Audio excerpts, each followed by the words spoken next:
Hi everyone, so want to take a quick minute to welcome you to the One Young World New York Caucus of 2015. Thank you so much to everyone for coming. I know some of you traveled really far, so we have someone from Australia, we have people from Baltimore, we have people from Boston, and I'm sure many other continents. So again, really glad to have you all here. We will be in this office for about 3 hours. We'll have 2 different speaker sessions, which I'll go into in a little bit. But first off, to give you all some context and to get you situated, why are we all here? We are here to talk about One Young World, and what that is okay. It's a leadership summit that's been around for about 5 years. So each year we have about 1,300 delegates from 194 plus countries come together to an annual summit and talk about things related to all different categories. So we have education, healthcare, sustainable development, and the people that come are usually youth under the age of 35, and they're accompanied by counselors that have included the likes of Muhammad Yunus, Bill Clinton, and many other inspiring everyday leaders to us. And the context of that, the goal of that is typically to inspire youth to see the impact that they can make around the world and to kind of foster a community of like-minded, inspired youth together. And so we're here today to kind of continue the growth of One Young World. We've had, like I mentioned, 5 summits. We've had one in Zurich, and then London, Pittsburgh, Johannesburg, Dublin, and this year we'll have our summit in Bangkok, Thailand, which we're looking forward to in November. Overall, the efforts of One Young World has impacted over 6 million people worldwide, which is pretty neat. And just to give you a little sample, don't take my word for it, we'll play a little video.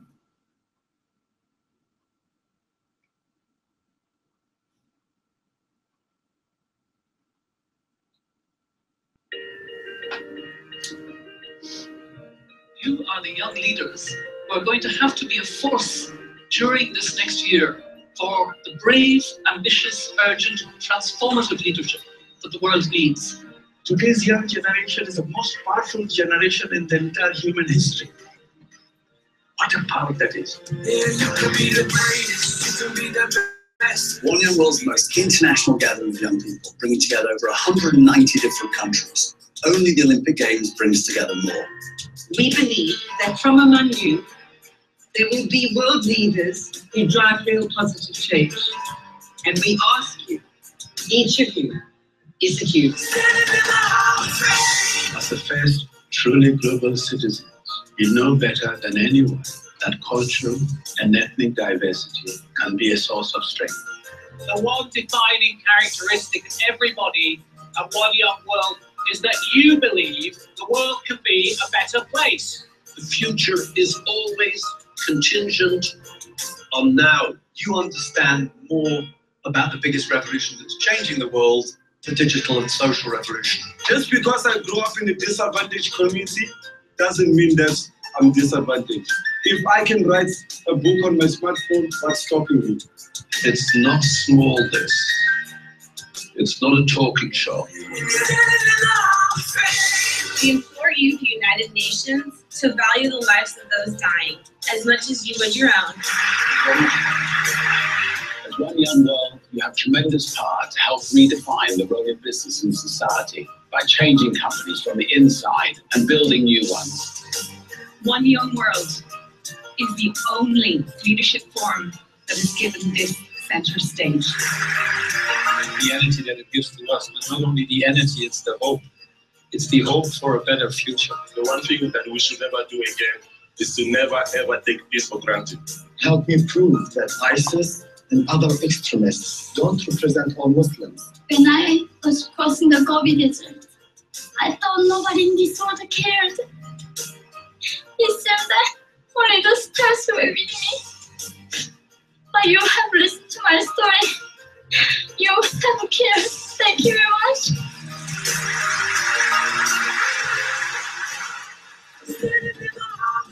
It's so exciting to be in this room with all of you, to be in the best think tank imaginable. The partnership potential in this room is incredible. Customers have saved 2.6 billion tons of carbon with us. We established medical care for 25,000 people. 1 out of every 3 children around the world It immunized with the vaccines that we helped to manufacture. It will go down in history as the first ever app created for the world by one young girl. Thank you, lovely. We look forward to seeing it back on. I hope that from these wonderful meetings of young people, the next Madiba will be born. I come away from these sessions hopeful and reassured that the future of our world is not lost. So I don't know about you guys, but just watching that video gives me chills. It's very inspirational, and I think I've met a lot of people who just went to one Young World session. Some people that are here that have then come out of it to achieve like tremendous impact, impacting thousands of people. So hopefully we can kind of spread the word and share it amongst ourselves and grow the community. So next on the agenda, we're going to kick off with a leadership panel. It'll be an external leadership panel. We have two fabulous speakers here who have graced us with their presence. But first off, I know some of you might be wondering what we have planned for the day. So from now until about 12:30, we'll have this first speaker session. We'll have Kate, Otto, and Jacob Lief, and I'll do more detailed introductions in a second. And after they do give their talks, again, this will all be dependent on how the speakers want to organize it. But we're thinking of having a Q&A at the end. But if they're comfortable with you chiming in with questions in the interim, feel free to do so. And then we'll have a short break where people can get more refreshments, use the restroom, and then we'll have a second leadership panel. This will be an internal one. We'll have speakers from the One Young World community. And then we'll have another panel discussion, followed by we'll head out to the frying pan and have lunch and get to actually mingle and talk to one another. Sound good? Any questions? No. Are we excited? Okay, good. Does anyone need anything before we get started? Okay, yes. Just a quick hello to everyone in the live stream. I know you're all tuning in from around the world. We're very happy that you're able to join us, and we will be able to take questions. Do post them on the Facebook page, and we'll make sure to read them off and get them answered. Okay, so getting started. Quick introduction about me. I am a founder of an organization called World Health Equity, and we started about a year and a half ago, and we've been working. I'm originally from Sierra Leone, West Africa, and healthcare is very sparse. Lack of access to quality care is a big thing. My dad is a doctor, and so I've always been interested in that from a very young age. And I had the opportunity to work with a community of about 25,000 people to set up a clinic that One Young World helped sponsor, which is another story of how One Young World has been helpful to all of us here. And we're now in the middle of erecting that clinic. It'll be all set up by the end of 2016, which we're very excited about. And I'm sure a lot of you have heard of the Ebola crisis. So we, World Health Equity, I always call it we, has also been involved in responding to Ebola by providing different health centers with protective equipment, and we've been working with the Ministry of Health on that as well. But on to our speakers in our first session. First up, we have Kate Otto, who I'll let you read all of this impressiveness yourself, but I just want to give you a more personal introduction. Kate, you're going to love this story. I met her at Starbucks in Boston. So I just moved to New York, and Kate is from New York, but was in Boston for a bit. She was working with the World Bank there as a consultant, and she was just the most warm, friendly person. She was sitting across the desk from me, and I think I was studying for the MCAT, and she had just taken it, and she couldn't help but lean over and say, "Hey, are you studying for the MCAT? It'll be fine. Don't stress out." And we just talked, and conversation ensued, and we discovered that we're both interested in global health, and we've kept in touch since. And she's the most genuine, kind person that you will meet. So definitely talk to Kate if you haven't had a chance to yet. But in other news, Kate has done so many impressive things. She set up an organization called Everyday Ambassador, and I'll let her talk to you more about that. She recently published a book, which she brought with her. We'll pass that around. You should definitely grab a copy if you get a chance to. And she is, as if that isn't enough, she's also in med school right now at NYU. So I'll bring up Kate in a second. And then Jacob, who's our second speaker, is founder and CEO of the Ubuntu Fund. And Jacob has affected over 400,000 people with his work. he focuses mostly on depth instead of breadth in his work, which is centered in South Africa. And he's been helping kids kind of holistically, and I'll let him talk more about that as well. So if I can bring up Kate first, and then Jacob will come.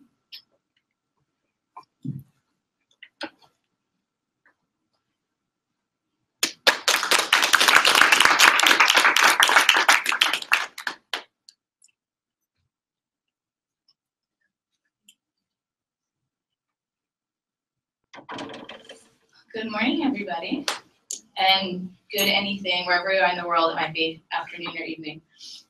My name's Kate Otto, and as Jennifer very kindly introduced me, I'm the author of a book called Everyday Ambassador, which we can pass around now, and please feel free to pick up a copy. And so I figured that what I do is come and share a little bit more about Everyday Ambassador and what's in the book, and I'm actually really excited to do this with you guys because you are people who are already actively engaged in social impact work all over the world.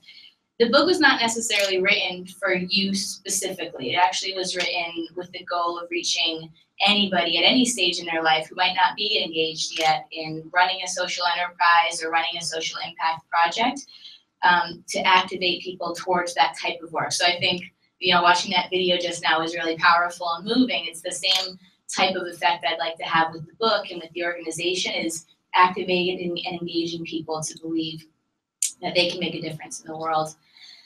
Everyday Ambassador, more specifically, is a lot about how we do social impact work, and not necessarily just doing social impact work.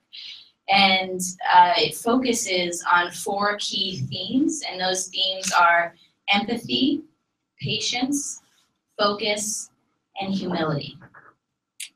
Now, those 4 themes might seem like really obvious things that are important in life, and I certainly think they're very important in life, but what I propose in the book and what I want to suggest today in this presentation and hopefully our discussion is that they're actually 4 values that are not only crucial to social impact work globally, but are really, really difficult to practice.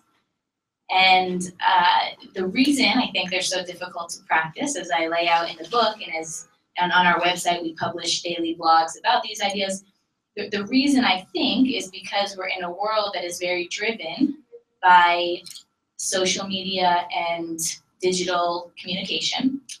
These things can be incredibly powerful in changing the world, and for me, I work a lot on mHealth and mobile app development for public health, so certainly they're keys to doing good things in the world, and I'm sure all of you in some capacity involve either social media or digital communication or innovation in your work.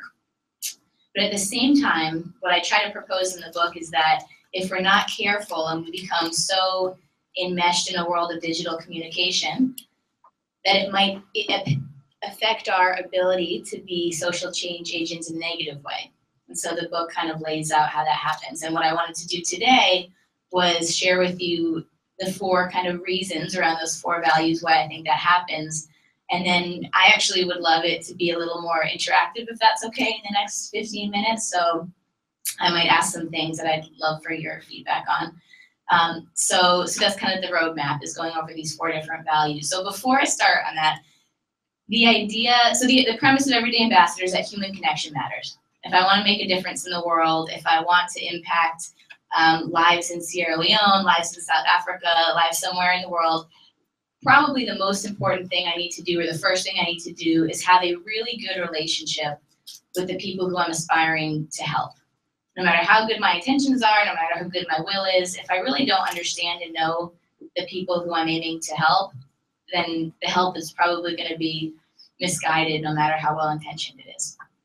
And so human connection matters, and technology sometimes, paradoxically, hurts our ability to humanly connect, such as you're having a conversation with someone, but they're actually on their phone texting, and so they're not really fully paying attention to what you're saying. Has anyone ever experienced this before? Okay. Does anyone have any short anecdotes about when this has happened? It doesn't have to be a big thing, but anyone want to share? All the time. Oh, especially in Manhattan, you see it in the subway all the time. Especially Manhattan. Everyone's in their own bubble, like talking. Yeah, you go on a subway and literally everyone's just got their earphones in or is on their phone playing a game or something. Yeah. Anything else? Yeah. So one thing that upsets me a lot of the times is we would go out with friends and people would, instead of talking to each other during this time, they would just instantly grab their phones and just start scrolling on Instagram or something. I'm like, guys, we're here to actually interact. Right, right. And it happens to me a lot too, especially meals. Like you're out to a meal and either you're waiting for something, and in the waiting period, people choose to take out their phone instead of just engage in a conversation. Yeah. Yeah. I got knocked over because someone was on their phone and didn't see me, and I tried to get out of her way, and she smacked me in the Oh no. That was great. Yikes. I know, especially in the city, it's like people, you think you can text and walk at the same time, and it's no good. Okay, so does that mean we can't text or, tweet right now while you're talking? Good question.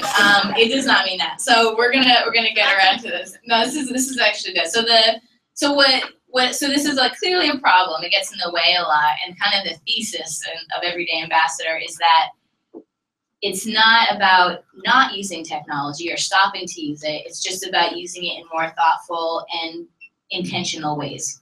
So for example, if we're at this conference together right now and I say something that you find particularly inspiring, I think it's actually a cool thing to use Twitter and share that with the world. That's cool. If instead you're like, oh wait, I forgot to do this thing for my project, and so I'm just gonna tune out for a second so I can send an email and do this, that is probably an example of something that isn't the best use of technology if you're in a space where you're intentionally trying to connect with people. And so the book is actually chock full of kind of tips and thoughts about how to, in an everyday way, minimize that type of behavior. Because it's not, if I'm pointing fingers at anyone in the book, it's at myself. I'm terrible at this stuff, and so it's not that I'm really good at this and wrote a book at it because I'm really good at it. It's because I find it very challenging, and writing the book helped me think about how to get better at that. So we acknowledge it's a problem, and I think for me, when it comes to social impact work specifically, and the types of lives we lead and the types of impact we want to have in the world, when I thought deeper about it, it kind of had even more of an implication on our work. And so I want to go through those 4 values one by one and explain why I chose those and hear what you guys think about it. So first one is empathy. Empathy is very important to get to know people, to connect meaningfully with people. And you would think in a world that's super digitally connected that we could be more empathetic than ever before, because we can instantly go online and look up any viewpoint, any opinion that maybe we had never heard of before and get to know it. But what actually happens in practice, especially on social media? If someone says something that is insulting to you or offensive to you, the most likely thing you'll do is unfollow that person or hide them from your timeline, correct? It's not something that you really want to see around. Naturally, we prefer to see opinions of people who believe the same things we do. If we think something's ignorant, we kind of just pass it off and get it out of our radar. But what I want to propose is that I think solving some of the biggest problems in this world rests on the idea of being able to reconcile differences, and especially really controversial differences. So one really big example that's happening in the US over the past year, well, over the past centuries, but especially over the past year, are race relations in the United States. And I'd love to hear from some of you.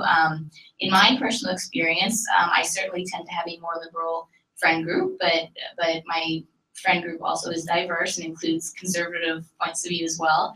And I would see a lot of things going on Facebook over the past year where some people are writing all about things like Black Lives Matter and we need to be paying attention to race relations issues and really focusing on this. And other people would say, oh, you're making too big of a deal about it. All lives matter. This isn't about that. So you see people with conflicting opinions, and unfortunately, oftentimes on social media, they don't get resolved. If anything, you get 2 more extreme groups than you started out with, because there's not always, ironically, the opportunity for people to have a conversation. There's lots of opportunity to post your opinion and to think about exactly what you want to say and how you'll say it and who you'll quote and all of this, but to have a really meaningful exchange, I really think that oftentimes happens offline in less public spaces. So have you guys had any types of, whether it's race issues or whether it's any other topic, situations where you see people conflicting and not resolving them, online specifically?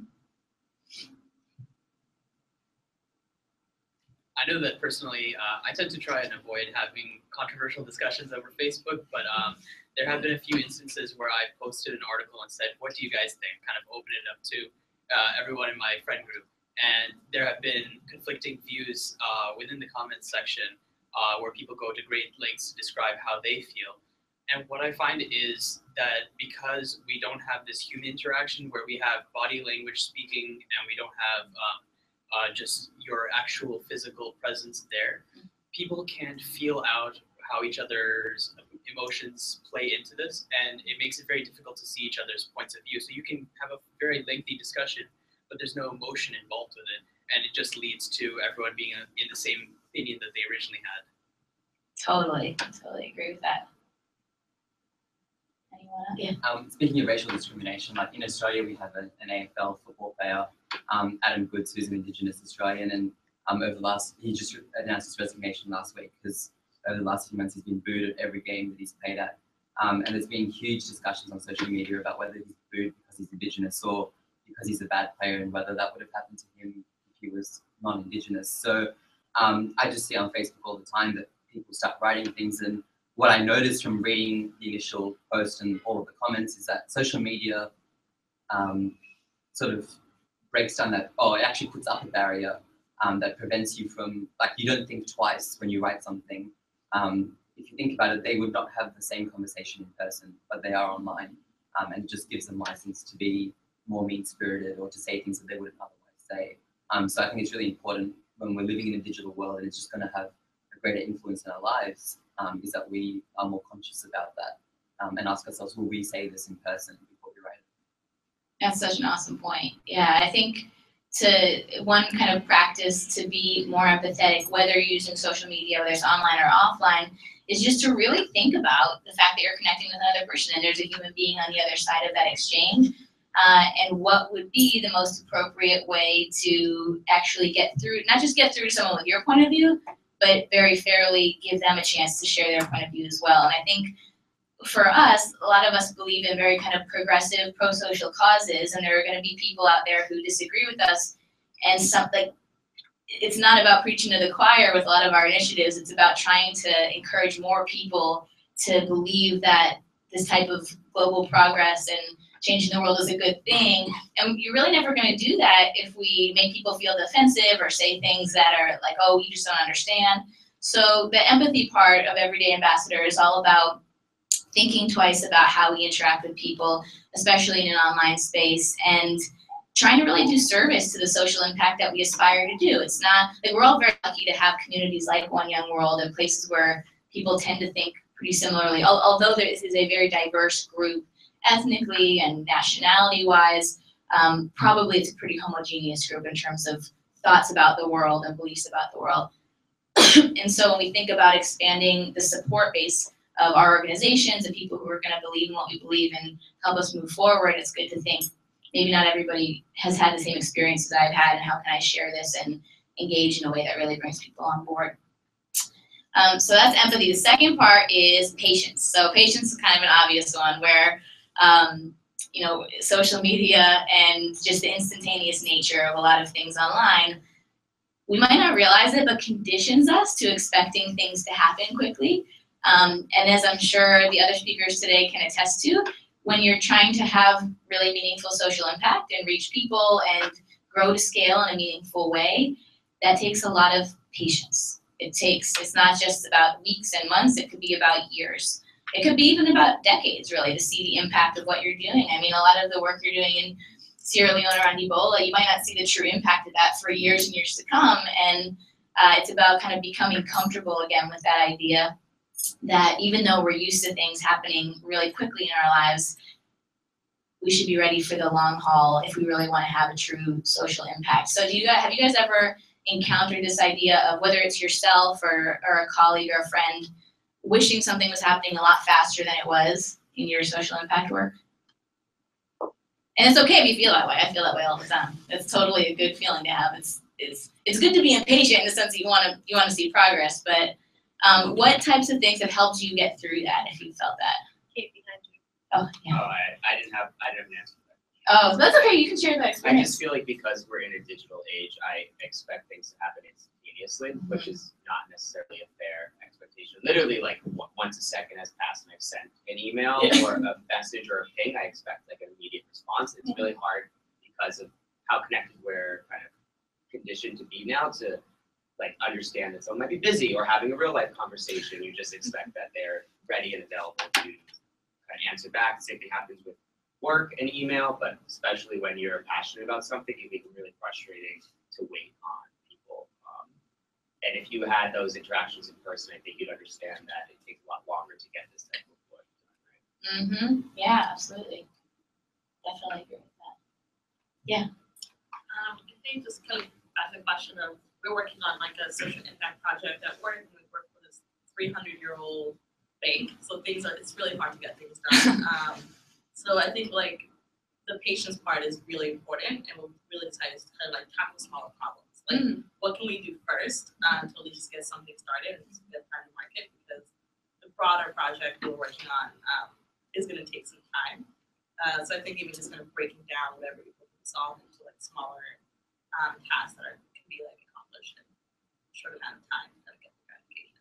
I love that. I think that's awesome. I think it's really realistic too. I think anytime you want to achieve something big, it's always naturally comprised of much smaller milestones to get there, and starting to focus your team on those milestones is a really great way to practice patience while not losing sight of the bigger goal. For a 200-year-old bank. But to that point, the quick wins. When you get the quick wins in, it reminds people what your bigger goal is, and then you say, "Oh, that was great, right? All right, we're getting there, and now I need your support to get here." So it's kind of, because you're never going to get it all done in 2 seconds. You got to like prove to people you're on the way. Yeah. And there's going to be the ups and the quick wins, and naturally there's also going to be days when things don't go your way, and things are probably going to be the quick fails in some way. And I think, as you know, all of you are not only people who have social impact in the world and social impact organizations and missions, you're also leaders in those organizations and in your workplaces. And the idea of being a leader, I think it makes patience even more important, because people are relying on you to set the example of how they're going to learn how to behave and respond to situations. So this idea, I like both of these thoughts about how to instill patience, not just for yourself, but for an entire team of people that you might be working with. I think it can be a really motivating thing. So empathy is one, patience is the second one, focus is the third one. This also, I think, is more straightforward. The idea of multitasking is something that is more possible than any time before in history.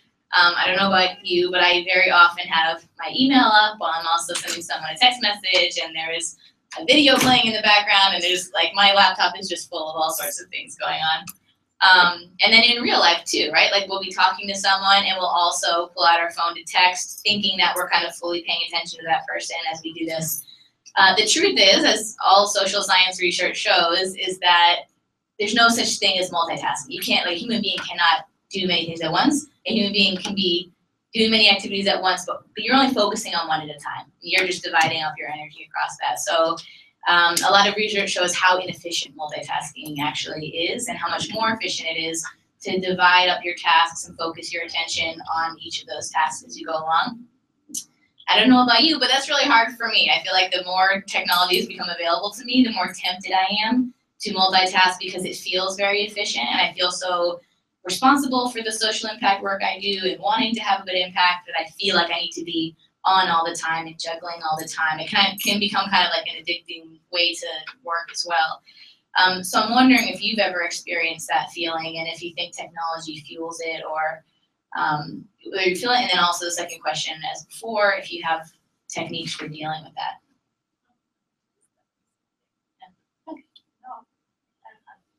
Oh, okay. She was giving you the 5 minutes. Okay, cool. Then, yeah.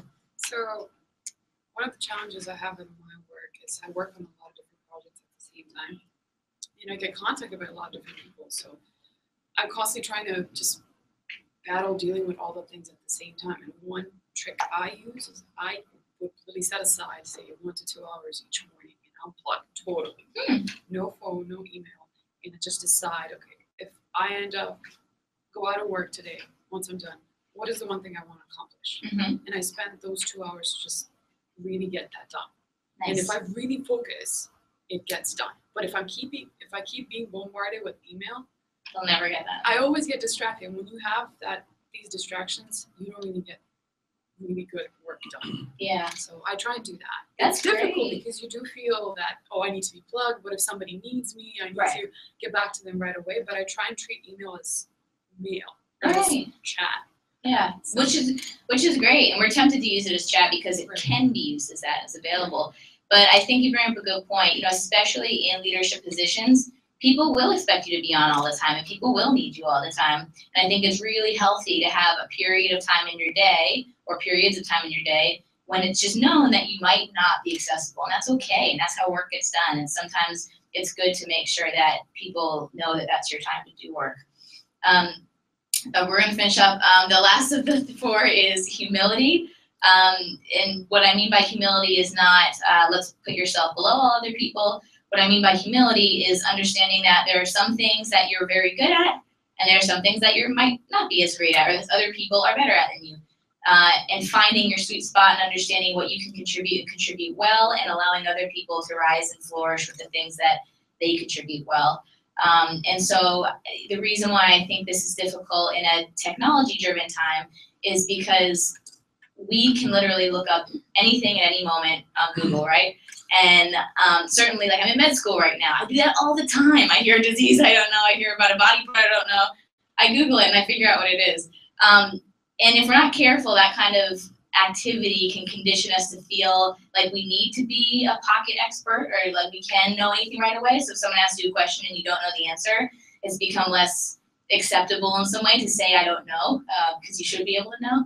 And my message and my encouragement in Everyday Ambassador is that it's good for us to feel more comfortable in spots of vulnerability, or in places where we might not actually have an expertise or knowledge, and develop a comfort level around existing in that vulnerable space. Knowing what your strengths are, knowing what you're good at, but being okay with the fact that in our social impact initiatives, there's always going to be moments or times when we don't have the answer. And that's awesome, because it allows some other people to come in and help us and be a bigger part of our team and help us find the answer. And so since time's wrapping up, I just want to kind of reiterate, Everyday Ambassador is a book for everyday people. So I would say all of you are kind of above and beyond everyday people with what you're doing for the world.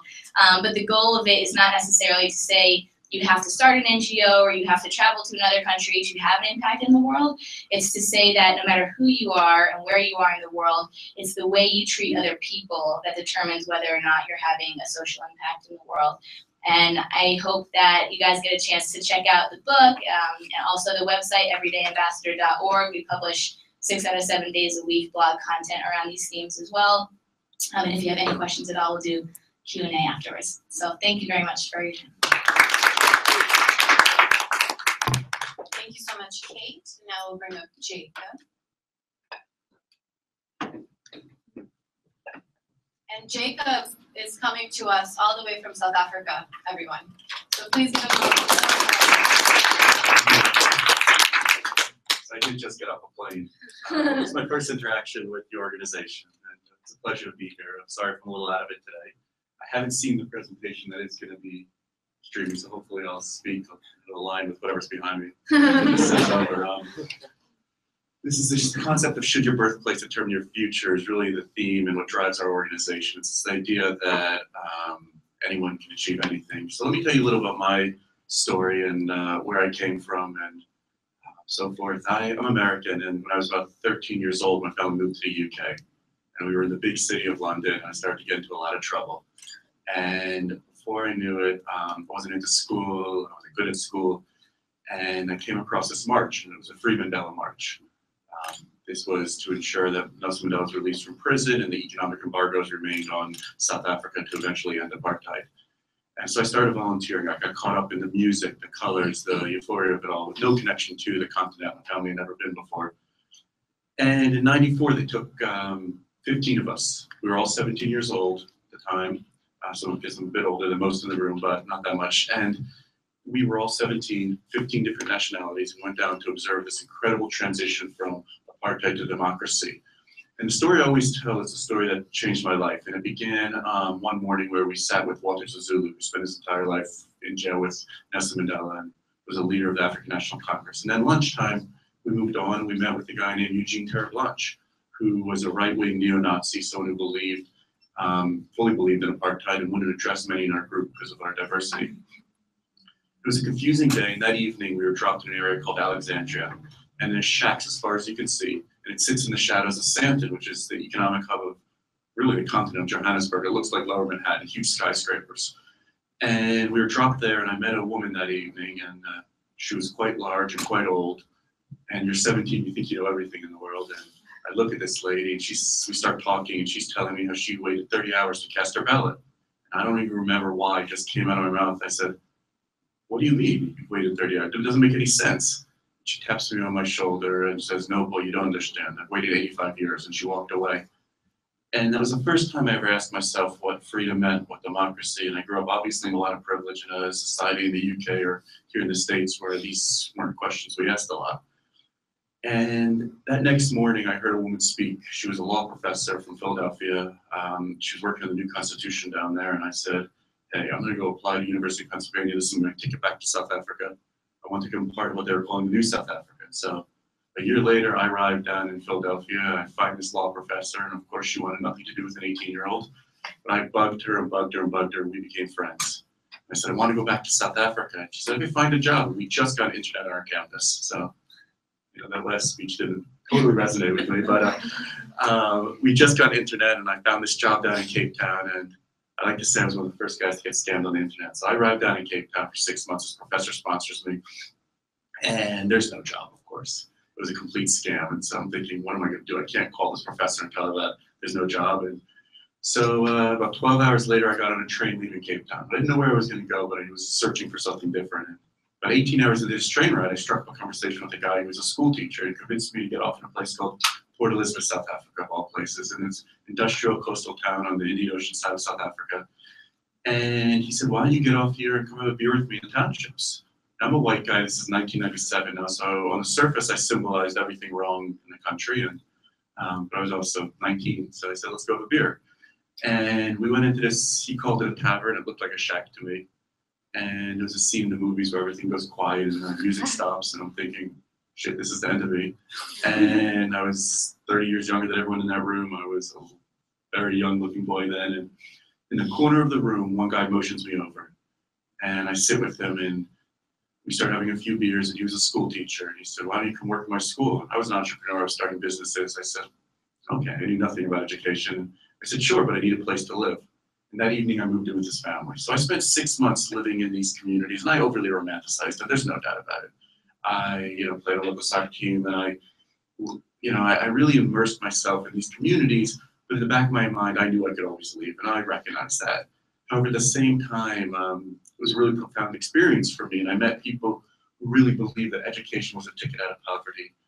But these 6 months really shaped my view. This is a time in South Africa's history when a lot of money was being poured in, a lot of philanthropic money was being poured into this region of the world, and everyone was defining success by how many cups of soup you handed out, how many computers you handed out, how many library books.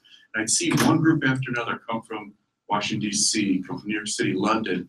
They had all these great development projects, groups you all know the names of. They'd come in, they said, "We're building a library," they'd move on to the next community. And I'm sitting here looking at these kids who've been raped, who are living in shacks, and I'm saying, what the hell? We're giving you a wind-up computer and a cup of soup and asking you to get to MIT. That's not how you get to a good university. It's not how I got to where I was. And I started to, that was the really initial views on development, and started to frame my thinking on how different, even the most progressive thought leaders in this field, when we invest in disadvantaged communities, we're always asking, well, how do you do for cheaper to reach more kids? Think about how messed up a question that is. And when I'm overseas raising money today, it's the #1 question I'm asked. "We love what you're doing, Jake, but how can you reach more kids for less money?" Wrong question. So after 6 months living in this community, I said, you know what, I'm gonna start an organization. And the guy I was living with, he woke me up the morning, around 4 in the morning, the day I was supposed to leave, and he said, "I want to take you somewhere." He took me to this area called the White Location, and as far as you could look, there were shacks.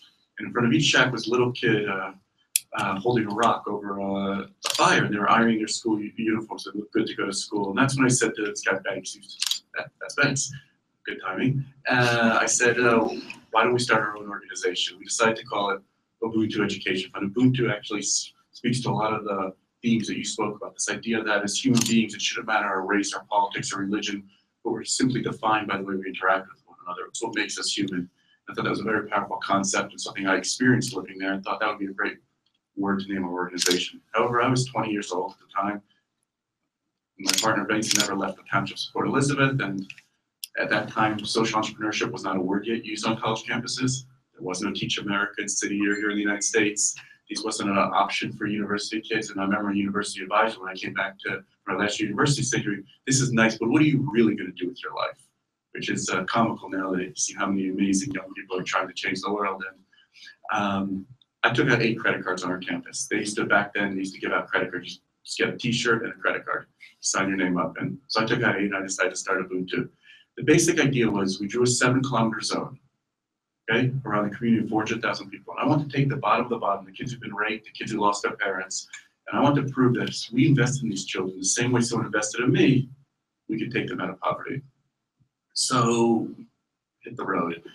And at that time, I quickly realized there weren't a lot of sort of early stage echoing greens and groups that could invest in young entrepreneurs to go into the social space.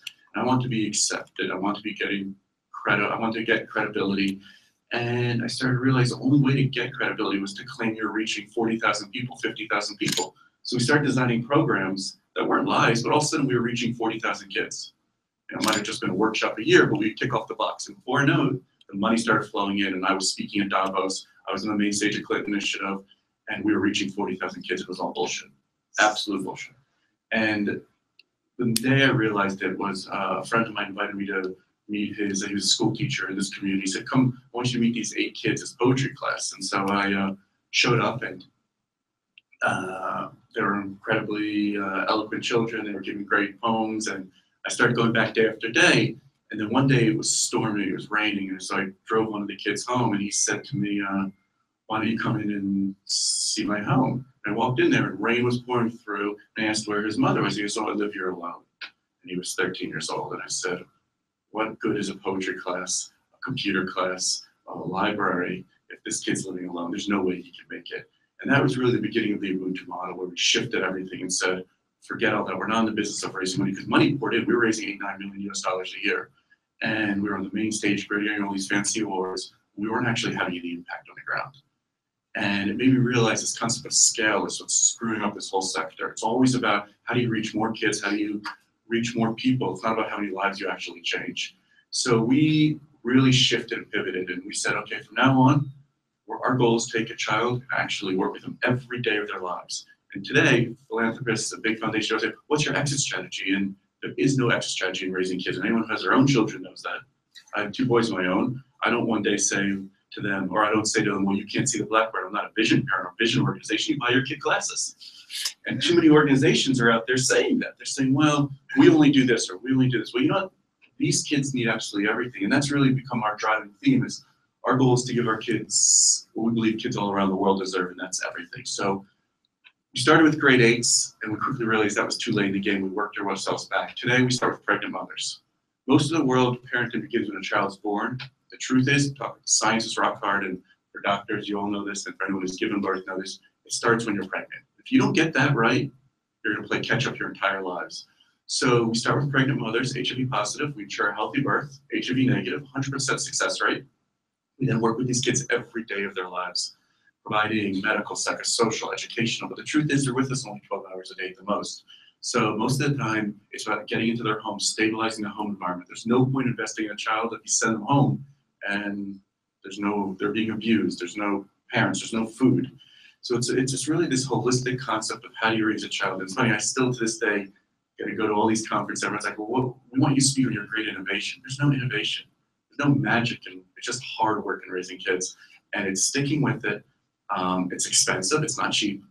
I mean, in our 0 to 5-year-olds, we spend up to $11,000 US per child. You can say that's a lot, you know, your instinct is, oh, that sounds like a lot of money.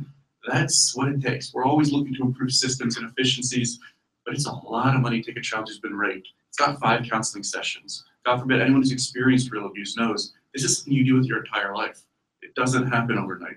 You can't raise a child in a 12-month grant cycle. That's what we tell the foundation world. So 17 years into this journey, we have 2,000 kids enrolled from cradle to career. right along this path line, providing them literally everything they need. You saw one of these images. I don't know if we can go back a couple slides to this center. This center really embodies everything we believe in. In 2005, we set out to build this building. It was going to cost us $7 million powered by wind and sun. Everyone criticized it. How dare you spend that kind of money when there's so much poverty in the area? I gave a fundraising breakfast on the Upper West Side here in Manhattan, and this woman's going after me. It's too much money. There's so much poverty. I said, do you have children? She says, yes. And I said, do they go to school? Of course, she says. I said, where? And she says, Dalton. Dalton's a $50,000 a year primary school here in Manhattan. So I'm dealing with the good progressive people. The people I deal with are the good people, right? But it's a mind shift we need to make. It's okay for her to send her child to this center of excellence, but God forbid I send a poor black child in Africa to a center of excellence. It's considered a waste of money, right? And this is really this mentality, and a lot of the new philanthropy coming out of Northern California, including being pushed by Google, and I challenge people to think differently about this. It's always about how do you scale, right? How do you reach more people for less money? It costs a lot of money to change a child's life. It really does. It's not easy, and most of it doesn't work. So I just, this center, we finally built it. We raised the money, and it opened in 2010. It's as nice as anything you find anywhere in the world. Apple built the first iMac laboratory in the whole country there. Our clinic is on par with anything you find. You'd all feel comfortable giving birth there, going there for whatever reason. And that's really what it's about. It's about your access to great education, healthcare. It has to be a child's right, not a privilege. And so this idea of should your birthplace determine your future, you saw a few of these images, that little kid dressed as a fireman. So we asked our 3-year-olds what they wanted to be in life. So what I realized was most people overseas and here in New York, when they think of what success means for a toddler or a child in Africa, they don't think that these kids have the same dreams as our kids here. And so we asked our 3-year-olds what they wanted to be in life, and it was doctors and everything, you know, firemen and policemen, and we dressed them up in their little outfits in front of their homes. And that was the beginning of this exhibition called Should Your Birthplace Determine Your Future, which actually the Chelsea Market had for 3 months this year. So 17 years of this journey. I actually just published a book as well called I Am Because You Are. We noted that our books are always next to each other in the bookstores. It just came out. But I wrote it because I want to remind people most of what we all do doesn't work, okay? All of us produce these websites and these annual reports, and if we all did half of what we said they were doing, there'd be no poverty in the world. And I challenge us to use our platforms to remember how difficult this is and speak to the funding community and remind them most of what we do doesn't work, and that's okay. You can only control what you can control. We're with the child 12 hours a day. Well, that child is outside of our control, and they're in an environment that is deeply damaged by poverty and crime and so forth, and things happen. And that we can't control that. So I wrote this book to challenge the philanthropic community to think differently about how they invest in poor communities, to invest in a disadvantaged community, whether it's South Africa, the South Bronx, in the same way you invest in your own family, afford the same dignity. Ask the right questions. What does it actually take to change a child's life or a human being's life? I think if we've learned anything in 17 years, it's 3 lessons. One is you have to start early. And for us, it's pregnant moms. Absolutely. Get that right, you begin the journey correctly. 2 is you can't change someone's life who doesn't want to be changed. This is the hardest thing for me to understand. I used to want to take any child who was a troublemaker, didn't care, and try to change their life. The truth is, if you're not motivated to take control of your own life, there's only so much we can do for you. So we kick 162 kids out of a year. It's about 3-4% of our kids. They can reapply, but the truth is we have limited resources, and we need to have an impact on our kids. And if you don't want to change your life, there's only so much we can do. And then the third thing is really for individuals out there is it's a hard journey, it's a long journey, but it takes a long time to just figure out what you're good at, more importantly, what you're not good at. It definitely doesn't happen overnight, as you said. There's no quick solution to this. You can only raise children or human beings so fast, and it's about sticking with it. So, you know, we've turned down, in the last 2.5 years, we've turned down $4 million to geographically expand. And we're really focused on one area because we believe we're barely doing enough. So I think it's a pleasure to be here, and I hope some of what I said resonated, and think differently about these issues of scale, and don't just get in the business of raising money, be in the business of raising children. And they're really fundamentally different things. So thank you so much. I don't know if anyone has any questions. We can open it up.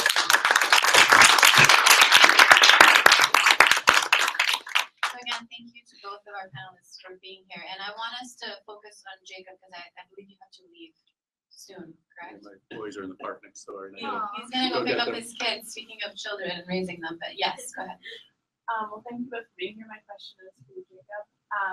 I'm also from Philadelphia, and I've been involved a little bit in North Philadelphia education community, and so I can relate to that. It doesn't matter what you do in person as much if it's not happening at home.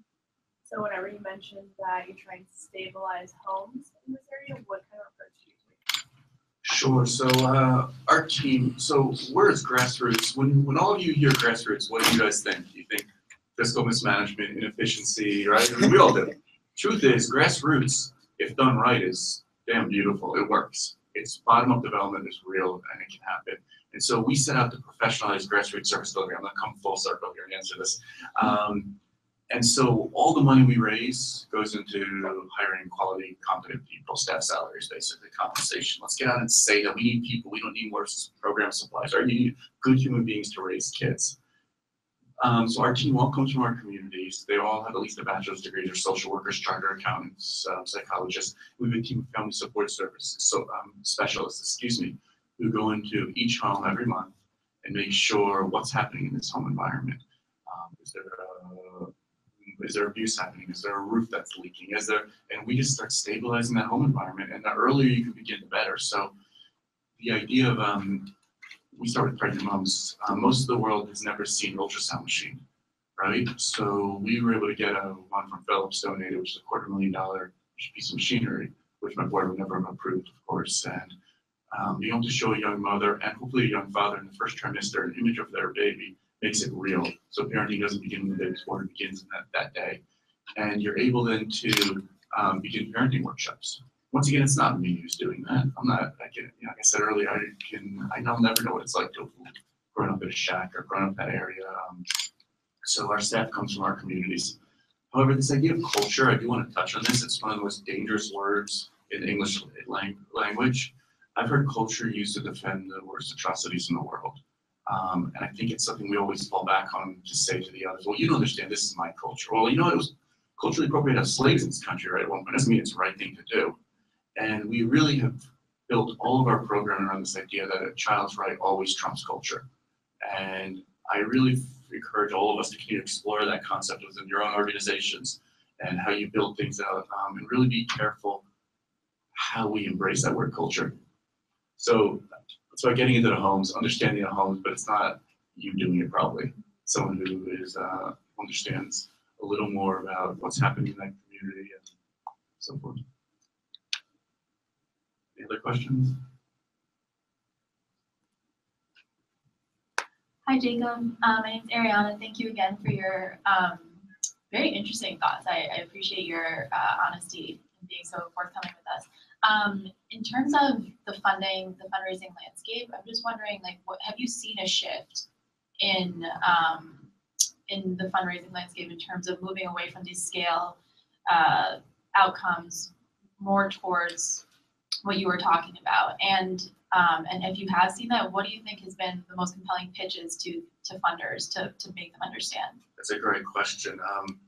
So when I said we started raising $8-9 million, we started going after all your bilateral funding groups, your big foundation money, and it was sexy. We called it drug money because it was exciting, it was sexy, but it was killing the soul of our organization. It forced us to do things we didn't want to do. It forced us, PEPFAR would show up every quarter, be like, great news, here's another $300,000. All you have to do is go test these 10,000 men for HIV. And I'm like, that's nice and that's good work, but it's not what we do. And having the discipline to realize that not all money's the same and being able to say no.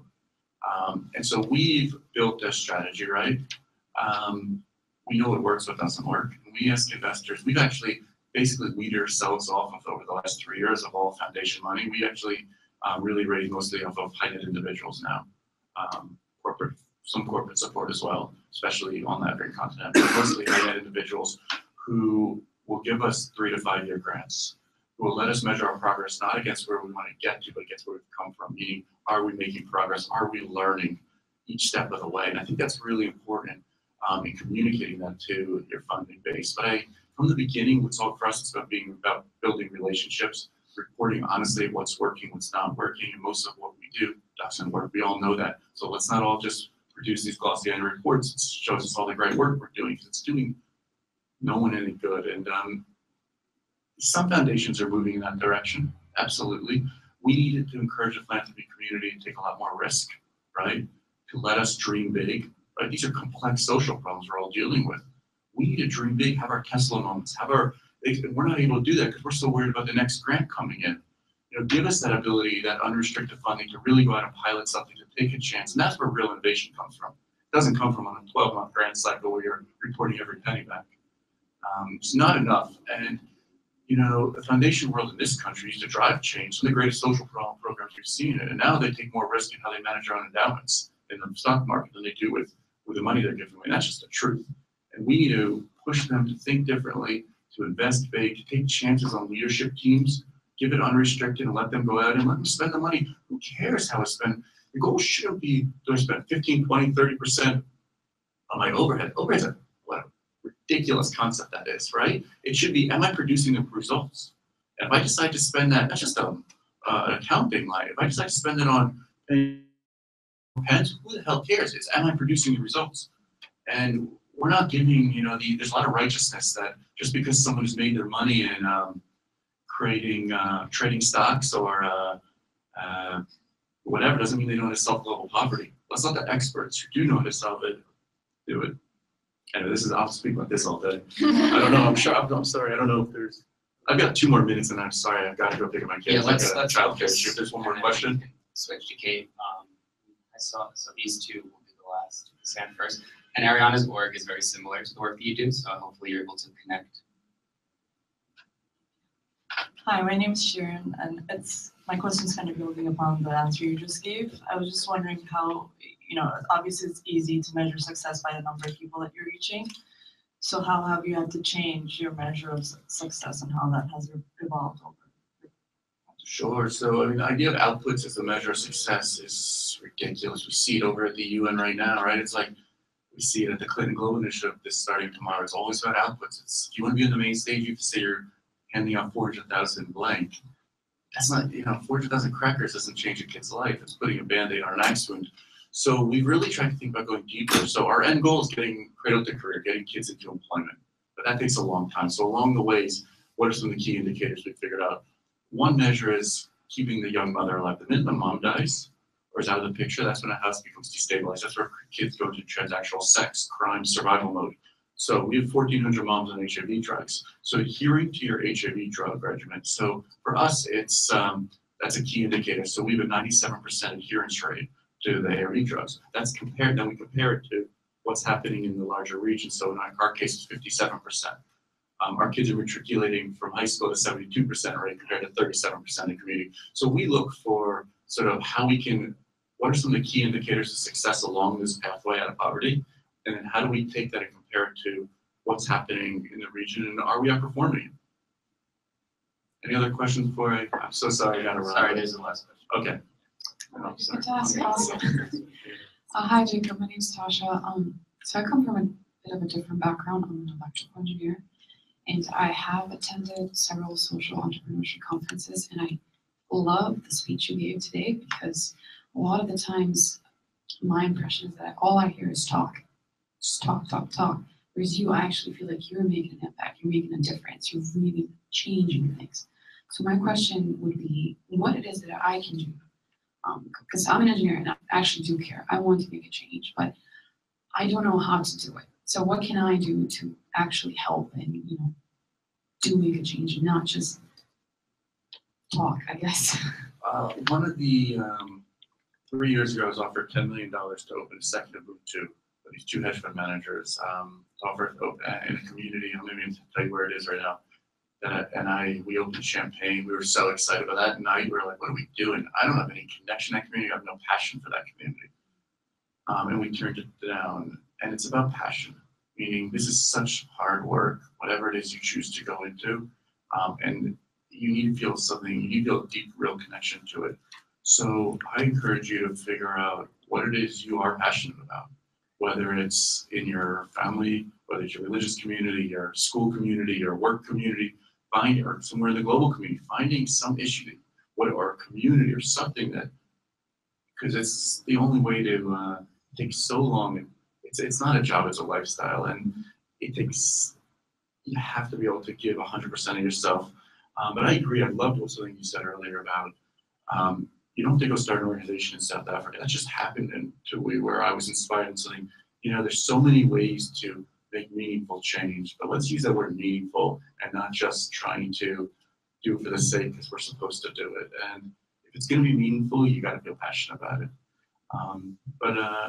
Please take a look at my book. It's called I Am Because You Are, and I'll leave a stack of business cards. And anyone, feel free to reach out. I've got 2 little boys at the park. I gotta go. Thank you. Yeah, thank you. Thanks, guys.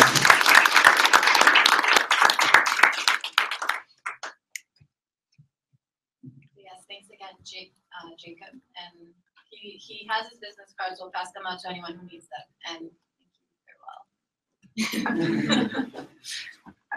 Perfect. Okay, so now questions for Kate from the audience. Yes, Charles. Okay, Bring the mic to him. I really enjoyed your presentation. Thank you very much. I'm very excited about getting a copy of your book too. I don't know if you brought extra copies. It just seems that the values that you list, the 4 values, it kind of dawned on me that, and I'm not sure if you are in your book you explain the same thing, but it seems as though each one of those values is the result of a conscious choice that an individual would make, whereas the competition for each of those values is something that more default. It's more like more of our typical, 90 to 95% of our time, we are kind of more in a subconscious mode of just almost the opposite of each one, right? And I'm not sure if you've ever heard of anything called polarities or polarity thinking, but there's a construct that would help explain that. And are you, if you're familiar with it, could you maybe comment a little bit about how you address making those changes or assimilating those values that are very uncommon?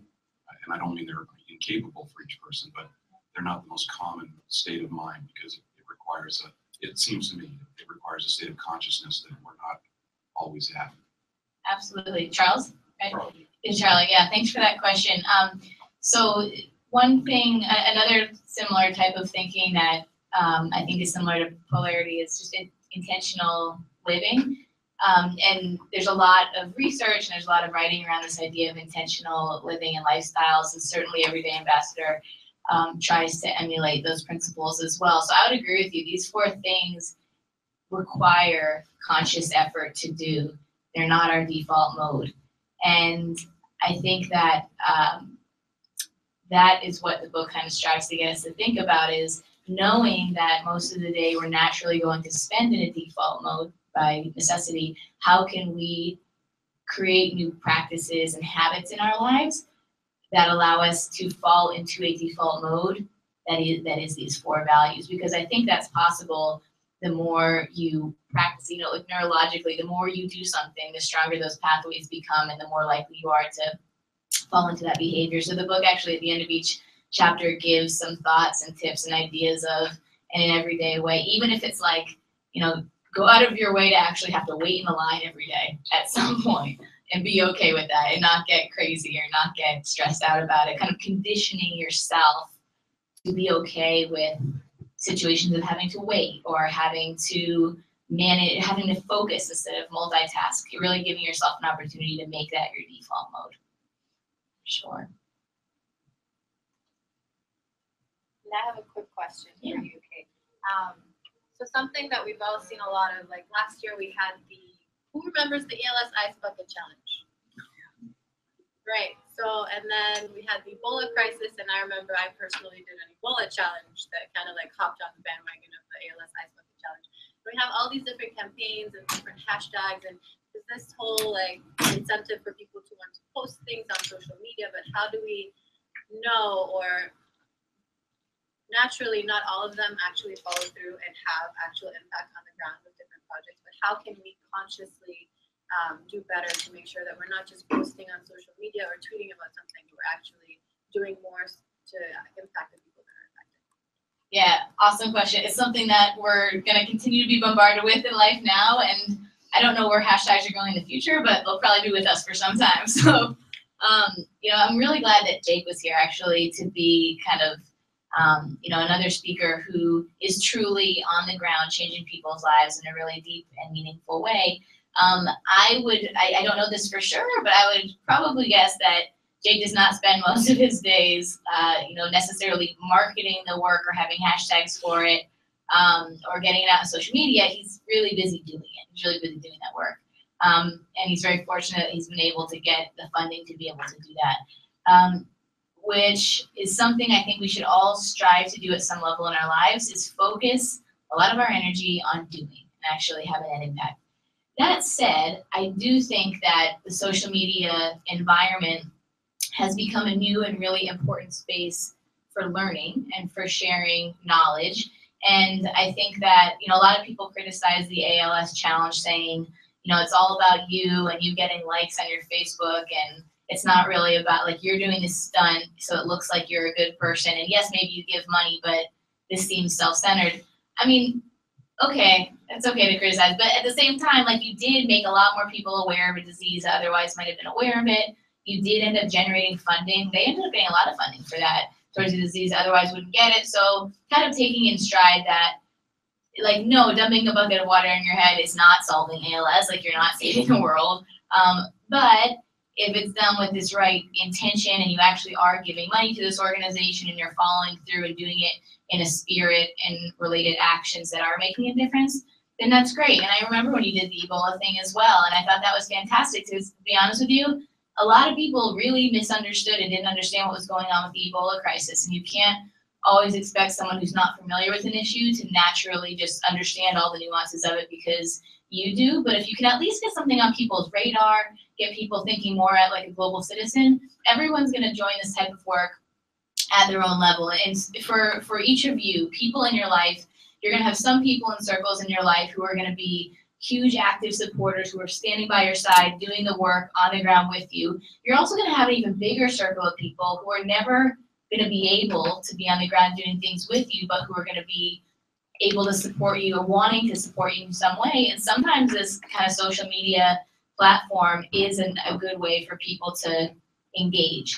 Another example I'll use is like the Bring Back Our Girls hashtag. So that was one that got really popular. You even have Michelle Obama using it. But like, not only did the girls not really get brought back, like some did, but like things are still really crazy in northern Nigeria, and nothing is, like, things are not improving. So you have millions of people who are tweeting about Bring Back Our Girls, and like, there's not much a random American citizen can do about terrorism in northern Nigeria. So acknowledge that it is good that people are aware of issues, but then demand more, encourage more. Maybe people can't do something about that specific issue, but like that issue, you could say, oh, it's related to gender equality, it's related to education, there's other issues this is related to, so let me give my time to doing something about one of these issues. Trying to let people know that it's good to participate and be aware, but there's always a step beyond awareness that's good to be involved with. Thank you. Further questions?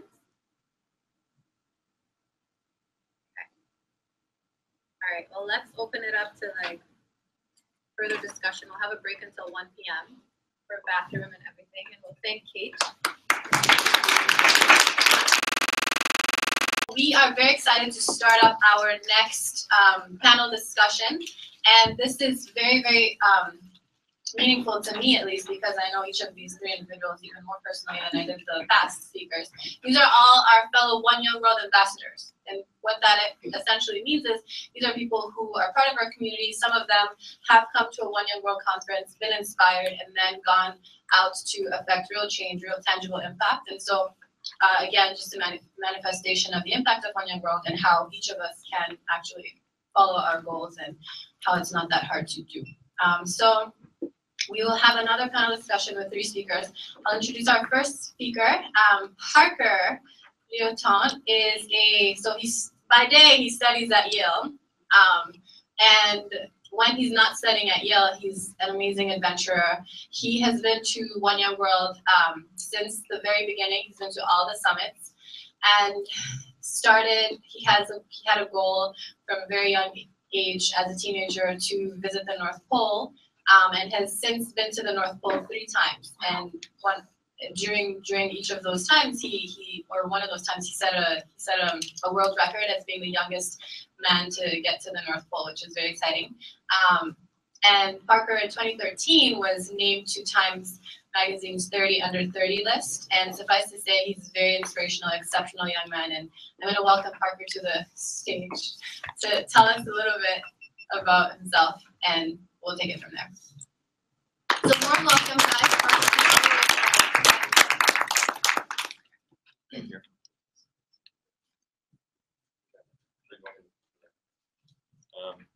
Hi everyone. I apologize in advance for the quality of what I'm going to say, because I found out about 6 minutes ago that I was supposed to actually do a presentation of some sort.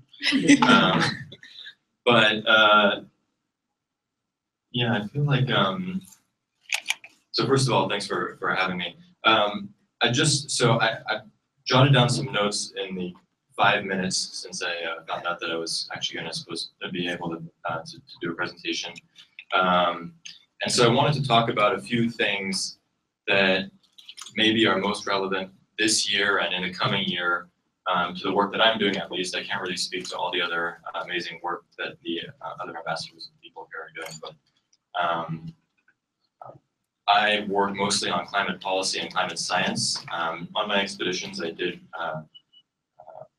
research, a variety of different research projects that were very physical science oriented, but in recent years I've been more focused on climate policy.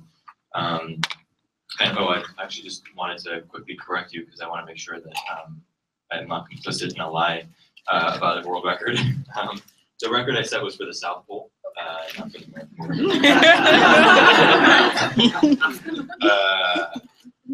That was in 2013. After my 3rd North Pole expedition, I went to Antarctica and led a 5-person research expedition across the continent. And we had built a truck in Iceland to conduct this operation and try to get from one side to the other. It was about 1,200 miles. And we were looking at how a particular type of hydrogen, a radioactive form of hydrogen, can be used to reconstruct climates in the past, but the very, very recent past, like 120, maybe 150 years if we're lucky. So we were trying to take samples and dig shallow cores, drill cores of snow and ice at 10 sites across this 1,200-mile transect. And then at the end of that, we separated from the truck, and a teammate and I walked from the coast back to the South Pole, and that's when the world record was set. We were trying to do a speed record, trying to break a record that was around 23 days from coast to pole unsupported. And then there was just an age record, because I can't control my age, and that just happened to be the age that I was when I did it. But in any case, enough about the whole polar exploration thing. I right now am working to establish a climate policy think tank called the Institute for Global Resilience. And the reason I'm doing this is because we're at a very critical time right now in the issue of climate change. I don't know how exposed all of you are to what's going on in the world of this particular issue, but we're about to come up on a summit at the end of this year, the UN Climate Conference, which is referred to as COP21, or the 21st Conference of the Parties to the UN Framework Convention on Climate Change, which just means all the nations get together at the end of the year. And this is now, it's been 25 years since they've been negotiating an agreement to limit greenhouse gas emissions.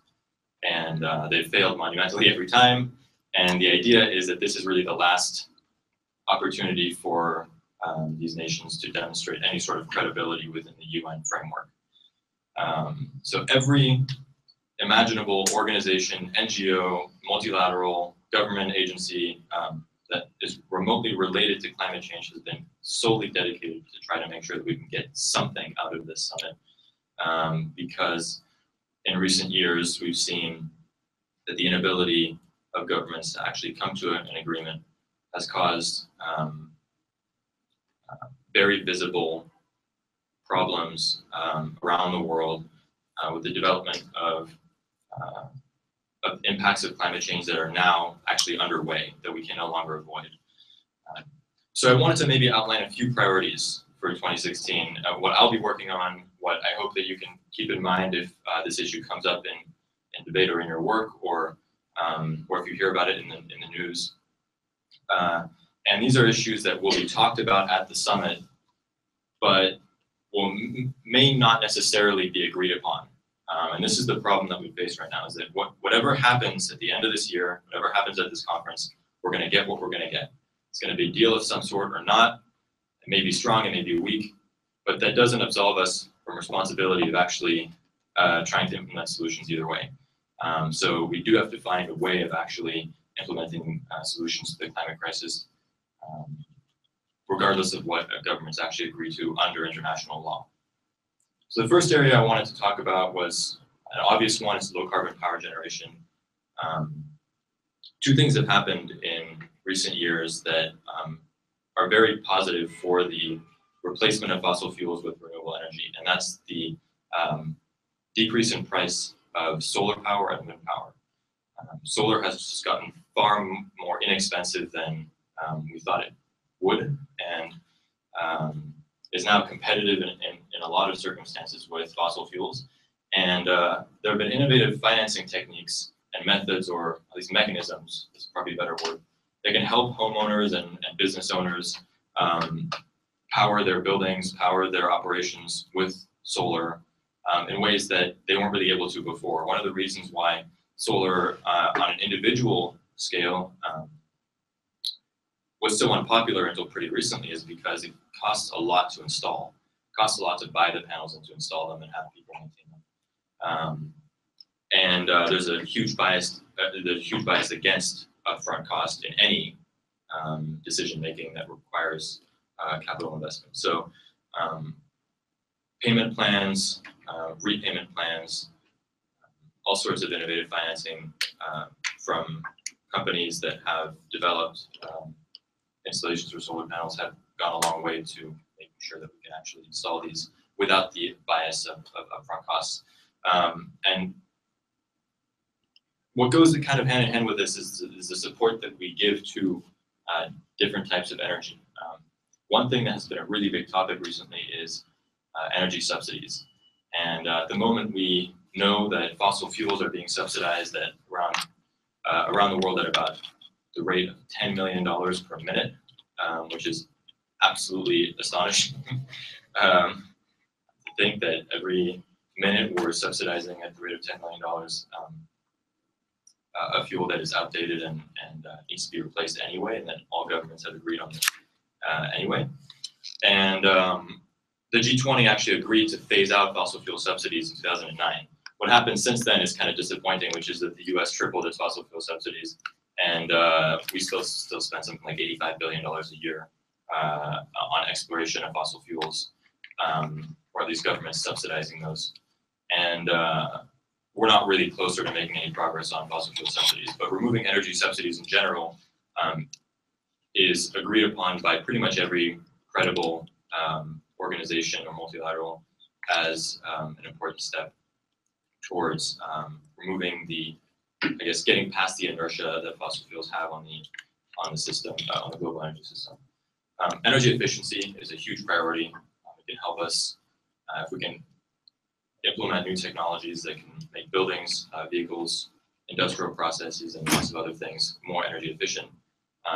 That just uses less power, it emits less greenhouse gases, and it's another way that we can cut emissions without actually having to deal with the fossil fuel lobby.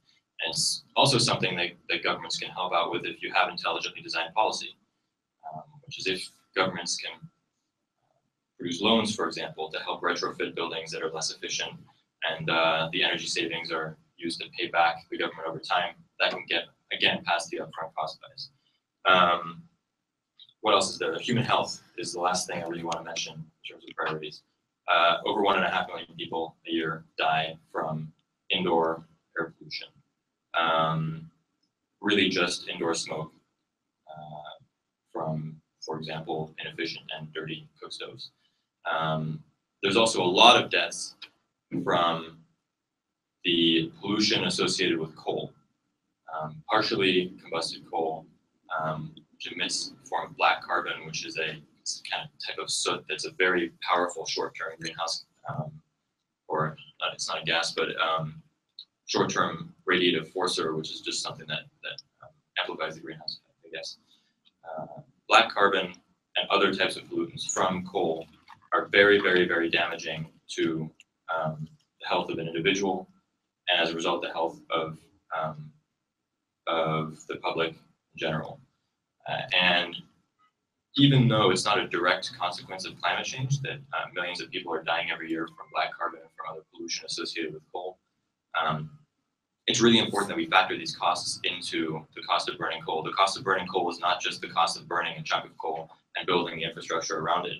It also involves the enormous public health burden of people dying, people being sick from air pollution, and replacing coal with natural gas, for example, which is something that's being done increasingly in the United States and in other countries, including China, actually. Something that's a really important step towards reducing these costs, saving lives, and also getting past some of the obstacles to getting away from fossil fuels. If we focus on the public health burden, that's a really important step forward. That could really be helpful. Anyway, I think I've reached my time. I'm sorry that I kind of ended on a super depressing note about people dying from coal pollution. But again, I apologize. I didn't actually know I was going to have to give a speech until like 10 minutes ago. But I think there's a panel afterwards, right? Where Yeah. We'll have questions for you. All right. But I think that was a great. Thank you.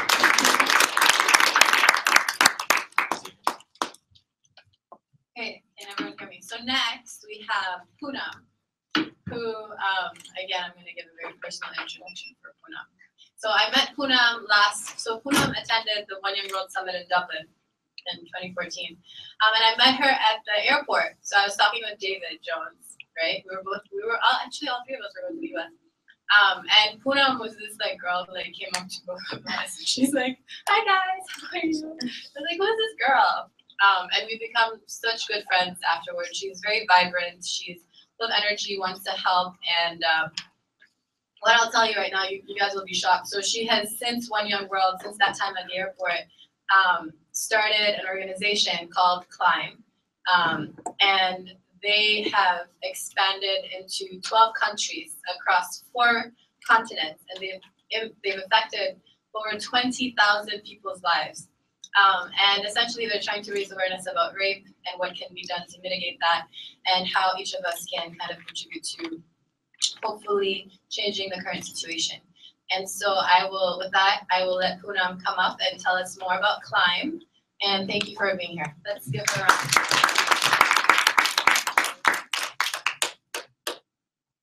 Hello, everyone. And thank you so much, Jen, for that introduction. It's an incredible honor to be presenting here and speaking to all of you today. Before I proceed, I want us to watch a video. This video is about a climb to the Drakensberg Mountain in South Africa by 9 Climb members and supporters. This included 3 survivors of sexual violence, Florence, Kanesale, and VM, who, as they climbed, spoke about their experiences, and some were talking for the first time ever. So let's take a look.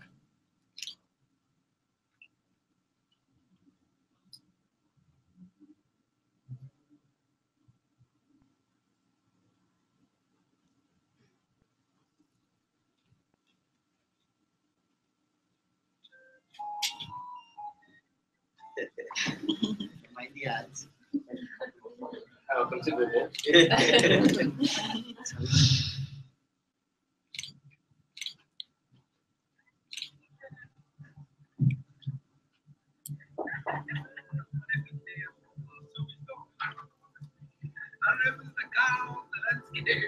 In this mini partner actually has 3 victims, 3 survivors.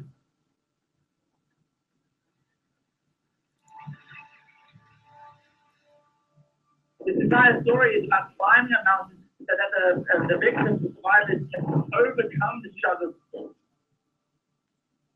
the Climb Against Sexual Abuse reached its first major roadblock when the local Free State Police pulled us over here in Harrismith and said that the taxi driver didn't have a permit. So we're back on the road heading to the mountain.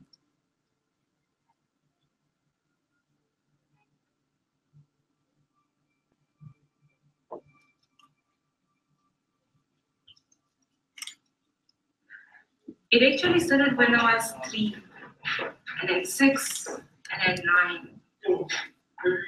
Only by the age of 14, I break the silence and I actually tried to kill myself.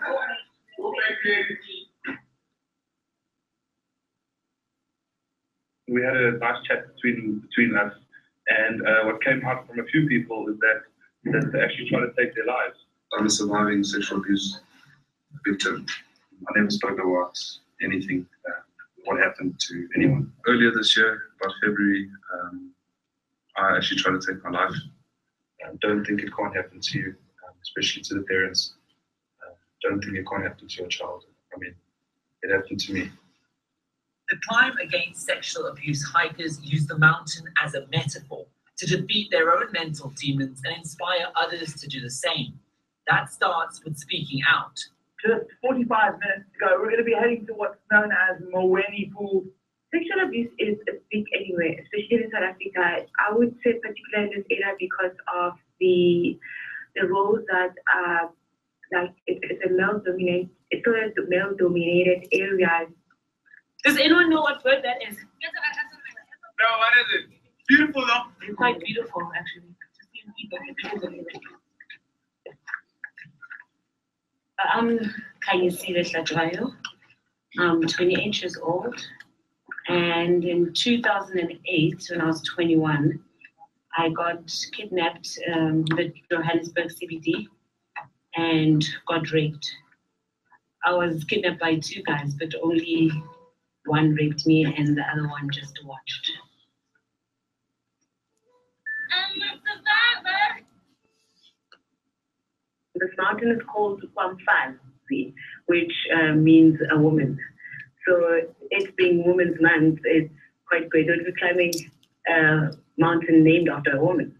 As we go, we get to points that are quite difficult, but we get over them. And this is same with the abuse. It's difficult, but you do get over it as time goes. So babe, I'm doing this for both of us, eh?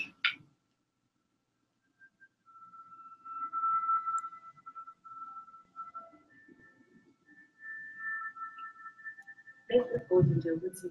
This is a Divana Nani school misali. Okay. We'll get to them. I just told her about what we are here for. Oh gosh.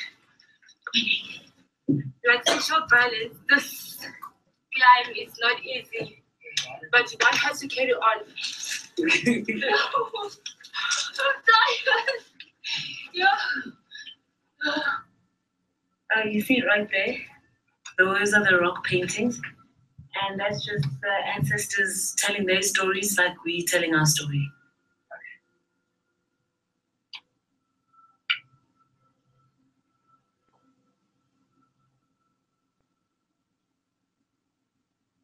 You invaded my privacy, you violated my rights, and I want to say thank you.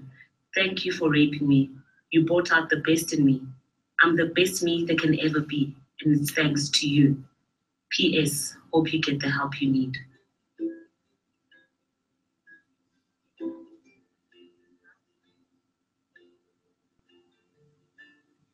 We were just up in the cave and we heard a very touching story about one of the rape victims. You have to persevere and push. To get up to the top of the mountain is the same way you have to get through what happened to you. The hikers were rewarded with a swim in some beautiful streams at the end of the hike. But of course, they had to first overcome many physical and, of course, mental barriers along the way. What is this whole awareness about? It really is about encouraging women to speak out, because if you don't speak out about it, you will never heal. You will never get to that point of healing and freedom and loving yourself again. You've always been self-doubt.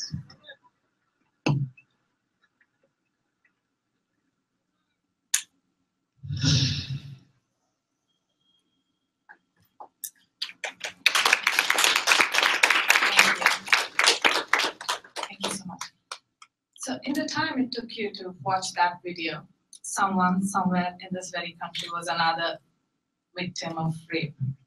Statistics show that a rape happens every 6 minutes in the United States, 22 minutes in India, 6.2 minutes in the UK, and 17 seconds in South Africa. And these are just the reported numbers. About 54% of rapes go unreported in the US alone. So you can imagine what these real numbers look like. What's even more disturbing is that 97% of rapists are never incarcerated. Can you imagine how? How is it possible that 97% of rapists roam freely after committing a brutal crime like rape? Why are survivors scared to report this crime? We, as a society, have associated sexual violence to shame, taboo, and fear. Every time there is a rape incident, we hear someone saying, why was she out late with him? Was she drunk? Perhaps wearing a short skirt? Or like New York Times famously quoted about a gang rape of an 11-year-old girl in Texas, that she dressed older for her age and was wearing makeup. So the answer our society has provided is to protect our girls. Make sure they don't wear short skirts and entice rapists. Make sure they behave properly and don't drink with strangers. Make sure they're not out alone, all by themselves. And if something does happen, we are taught to be silent. Silence is how we are programmed to deal with rape. Can you imagine what that weight feels like? Chances are more than half of you can. I grew up in India, and my mother constantly told me that I was in no way inferior to my brother. And so I did everything my brother did, including riding motorbikes and playing football. But very soon I realized that this freedom, not every girl grows up with this kind of freedom, especially in developing and underdeveloped countries. And that inequality really boiled my blood. And this inequality is really the cause for crimes like rape and abuse. When I attended One Young World Summit in Dublin last year, I was moved by the stories I heard from some of the survivors, and it became personal. It is there that I decided I wanted to do something tangible against sexual violence. It was a simple idea. I wanted to take 6 survivors from around the world, along with 6 other supporters, and ascend Mount Everest Base Camp. I wanted to document the entire journey as the survivors spoke about their challenges and their healing journey. Of course, we have evolved after that, but I'm not a climber by any means, and so I don't know why I thought of climbing. But I guess I was trying to make a connection between the physical and mental trauma that a survivor goes through to the grueling climb of the Everest, the highs and the lows, and the importance of having a good support system around you to make it through this journey. Climb is dedicated to empowering survivors and creating awareness in the society. We want to provide a platform for survivors where they could share their story and help each other out. Not only so that they can go on a healing journey, but so as a culture, we can overcome the social repercussions that exist in our society today. Like Jen mentioned, we are active in 12 different countries across 4 continents and are 38 members strong. We've had presentations, workshops, educational outreach programs, and have impacted more than 20,000 lives. But like Jake and Kate this morning told us, it's not about the scale. It's about opening up a conversation in a country. It's about continuing the fight. That's what we want to count ourselves by. We have chapter heads in every country that come up with programs to cater to that particular society. Because as we realize, every society has its own way of dealing with issues like rape and crime and abuse. In some countries, survivors are more open to speaking out, whereas in others, they might be killed for it. So our programs are different. In South Africa, we've seen amazing changes happen in this community. To give you some background story, one of the survivors who spoke for the first time, Rian, recently started having flashbacks. And like he mentioned in the footage, he tried to commit suicide and take his own life. And this is when his friend, Reese, who's also a paramedic, got to know about his story and encouraged and convinced Rian to speak out and tell his story to the world. Now imagine for a minute what this speaking out can do. Imagine what a friend was able to do to a survivor. I can tell you what it did in South Africa. This wonderful gripping footage that was captured by Yusuf Omar, who is in the audience today, was played on South Africa's leading news channel, ENC, the entire day. The 3 brave survivors were invited for more radio and TV interviews and became local heroes.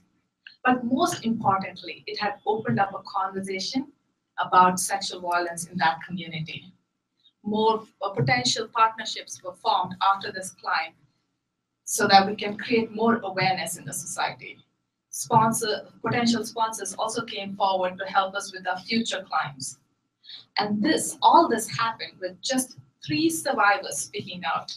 So imagine what is possible if all of us support our friends and all the survivors do speak out. Now you may think this does not apply to you, and I thought so too. But sexual violence, like Rian mentioned, is more prevalent than you think, and it can happen to all of us. Once I started working on this issue, I've had so many of my own friends who come out to me about their stories, about their experiences. And that conversation had never happened until then. Every time I give a presentation, I have more than half the audience, both men and women, who come and tell me their stories. Some abused by strangers, some abused by their own family and friends. Nevertheless, they all seek justice. They all want to speak up. And they all want to have the support of our society. So I encourage you all to go back and talk to your friends about this issue and keep this conversation flowing. Lastly, I want to thank One Young World for supporting Climb right since its inception. They say ours is one of the most powerful generations yet, powered by technology, social media, and connectivity to the entire world. We cannot let the prolonged nature of this crime and the scale of this issue insensate us to acceptance. Sexual violence is violating the basic human rights of an individual, and this has to change. And it's our job to change it. It's mine and it's yours. So I hope you all will join us in this fight. We are looking for marketing experts, web developers, filmmakers, sponsors, mountain climbers, but most importantly, survivors and motivated individuals to come join us in this positive, powerful global movement. You can either visit our website, which is climbagainstsexualabuse.com, or email info@climbagainstsexualabuse.com. Thank you very much.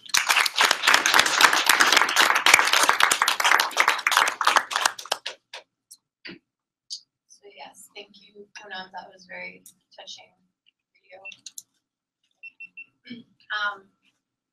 Next up, we have Marvin Matthew, and Marvin is a One Young World ambassador that's been with our community for about 3 years now.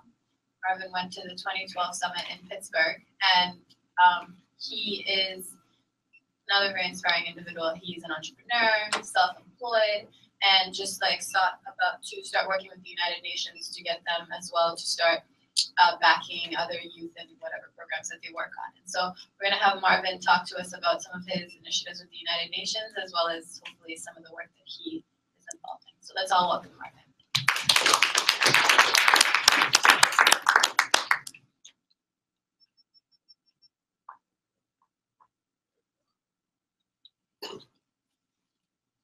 Hey y'all. Wow, it's so difficult to follow those guys up. I want to talk about climate. yeah, really cool to be up here with some explorers and to be in the room with all you guys. I really love my One Young World community, so that's really cool to come back. Thanks for having me. How many of you guys, real quickly, how many of you folks are working on initiatives around social impact? Just a quick raise of hands. Just like really quickly, what regions are you in? Like how many of you are in the States or in the US in terms of your impact work? How many of that is in like the African region or the MENA region, the Asian region? Okay, cool. Just interesting to know. So what I'm working on with the UN right now is trying to figure out how youth can be more involved in supporting sustainable development goals and the achievement of those goals. A case study on the Millennium Development Goals. So if you're not familiar, from 2000 to 2015, this year, the UN launched a series of goals called the MDGs. In those goals, those 9 goals that we wanted to achieve, things like eradicating poverty, really broad and lofty goals. The challenge with those goals was that we weren't able to achieve more than 4 of them. And we can speak about the metrics of 5 of them, and the metrics of those achievements are a very interesting conversation we could have later. But as we look forward to next week, yesterday we just passed another 17 goals, which are called Sustainable Development Goals. Those are also very lofty goals, and what we're putting forward is, me and some folks at the UN, is that these goals, in order to achieve them, we need to approach them differently. We can't try and throw the same old solution at these challenges and expect a different result. And the result that we're putting forward is that youth entrepreneurs are leading change in their communities across globes, across local communities around the world. Why not look at them and bring them as an equal partner to the UN table and government table and find ways to support them and their successes. So next week, on Tuesday at the UN, we're releasing a publication that we've been working on for the last year around innovation, technology, and youth. It's a study on what young people have been doing in their communities around the world, what folks like you, social entrepreneurs, have been doing. It's an impact analysis, so we're looking at the numbers and the data to see how communities are changing and what type of support structures they've had to enable that change. What we found is that without much institutional support, social entrepreneurs in local communities, we're not talking about like echoing green, we're not talking about folks that are scaled up, we're talking about very local folks. They're impacting some really dramatic change. One example on the topic of sexual abuse and harassment is Harass Maps. They're an organization based out of, they started in Egypt, in Cairo, and now they've grown to like 16 different cities across the MENA region. They use rapid SMS texting, rapid SMS mapping. So you could send out a text with a dumb phone, which is like the old version of your smartphone. You guys remember the old flip phones. You send out a text, and then your GPS location is caught with that, and it's mapped through GIS. And every time like an instance of sexual abuse happens, they teach the community how to report it through their SMS phone, and it's a quick message. That report, aggregated over time, creates a series of hotspots. So you can now see and visualize in a city where more sexual abuse happens. What they've found is it's more like bus stops, places that are frequented highly. And with places that are frequented highly, there's always folks that are stationed there. So their online approach is the SMS texting mapping. Their offline approach is training those individuals that are stationed there on how to respond. Just want to do a quick time check. Is anybody doing the time thing? Or yeah. All right, cool. So I'm gonna look your way. So that's a really cool solution. It's got an online component, an offline component. To create that, they had no institutional support. They started from scratch. Now, my big question, and the question that we're asking is, if this is possible without support, what's possible with support? What could the world be, and how could we achieve the Sustainable Development Goals if we invite people to the table, if we let them create solutions? The reason this is at all possible is because of 3 really, really key changes in our society. One, technology is now more accessible and just cost effective than it's ever been before. A principle called Moore's Law is allowing this. It's dropping the cost of technology at an increasingly fast rate. The technology that we also have is being more useful. So the utility we're finding for dumb phones is amazing. You're creating entire operating systems. You can check emails on your old Nokia. That's pretty cool. The other thing that we're seeing is a top-down to bottom-up approach. Whereas before getting things done, that governments or businesses or industry would say like, hey, this needs to get done, we're going to do this, and then you on the receiving end would take it and just accept it and go with it. The user experience is kind of stifled there because there's no feedback. What's changed in that process is that you're now creating the solutions. It's going bottom up. So folks like you are creating solutions to challenges that you're seeing in your societies, and those solutions are being recognized, invested in, and scaled up. It's a really cool thing that's happening. It hasn't happened in the past. It's a very new thing. The other thing that we're seeing is a network effect. So things like Facebook kind of map out your network, who you know. Things like Twitter, LinkedIn. This is like who you know, what degree you know them within, and how you can communicate. That is very new, and that's producing an effect within our society that's causing us to be more collaborative. The Georgetown Institute for Social Entrepreneurship, the Beekman Center, they've actually done a full analysis on this, and this is one of the things that they're most excited about. And they point to situations like the Arab Spring or like the rise in Hong Kong to show how technology and network effects can really produce changes that we can get excited about. All right, now you might be asking, the UN, how does this fit within the UN framework? Big, hairy, beastly organization that you kind of sometimes look at and say, gray whale. How do we get involved there? Why would they be excited about innovation? You're right. They're not so like accepting that stuff. And a lot of that's because of bureaucracy. Helping bureaucracy get together with innovation is one of the challenges that we're going to have moving forward. And the way we're working on doing that is try and take innovation outside of the UN and look at folks like you, work with industry partners, and create funds outside of bureaucracies that can go and seed groups and individuals. And those are questions, those are answers I'm happy to give you like during our Q&A or later today.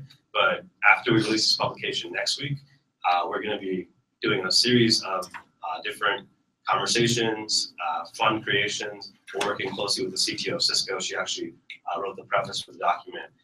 We're working closely with Simon Sinek and a lot of like really fascinating people that are interested in this idea of what we can achieve if we work together. If you're interested in this, or you think that your organization can benefit from it directly, whether that's from expertise, knowledge, or investment, or you're interested in this conversation and you believe that the approach, the different version of this approach can change our society, and you're really curious just to see like if all of us in this room are passionate without any support, what can we create if everyone, like how can we get the entire world of young people to be passionate? Get involved in the conversation. You can go to innovationyouth.org, sign up there. You can ping me at startup.nyc, that's my company's handle, and we can have the conversation further. But I'm really excited about this. I'm really excited to be here, and I hope that we'll find a lot of solutions. If there's anything that I can do to help you, let me know. Cheers.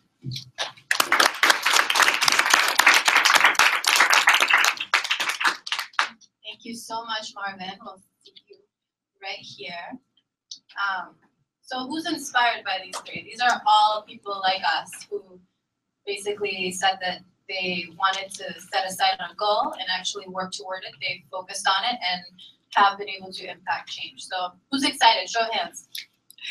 Right. Now I want all of you who raise your hands to ask them questions because we all have we've all been through similar difficulties when working toward a certain goal, whether it be in climate change or mitigating rain or entrepreneurship. So ask away and don't. Okay, Arlie. Hi, my name's Kate. I'm an entrepreneur. Interesting, very interesting organization client. I wouldn't have thought of that. I think it's amazing. When you thought of it, did you go to Barclays first to try to get them engaged as well? Because that's where you work. I'm just curious how you integrated your current company with your mission. So I started by talking to anyone I met. So it started right from One Young World, which is where I found my co-partner and some of the chapter heads of One Young World ambassadors. And so obvious enough, I came back to Barclays and I started talking there as well. And one of the mentors I work with, she was very supportive. And she's the one who introduced me to Jake, who's kind of a mentor for my organization Climb. In terms of Barclays itself, I've presented a lot. We've spoken a lot about what we do as an organization, but climate is not in line with the business itself. And sexual abuse is a very sensitive topic, which is one of the biggest issue, which is what we're trying to work towards, right? So the answer I always get from Barclays is, oh, it's sensitive, we need to involve legal, we need to involve HR.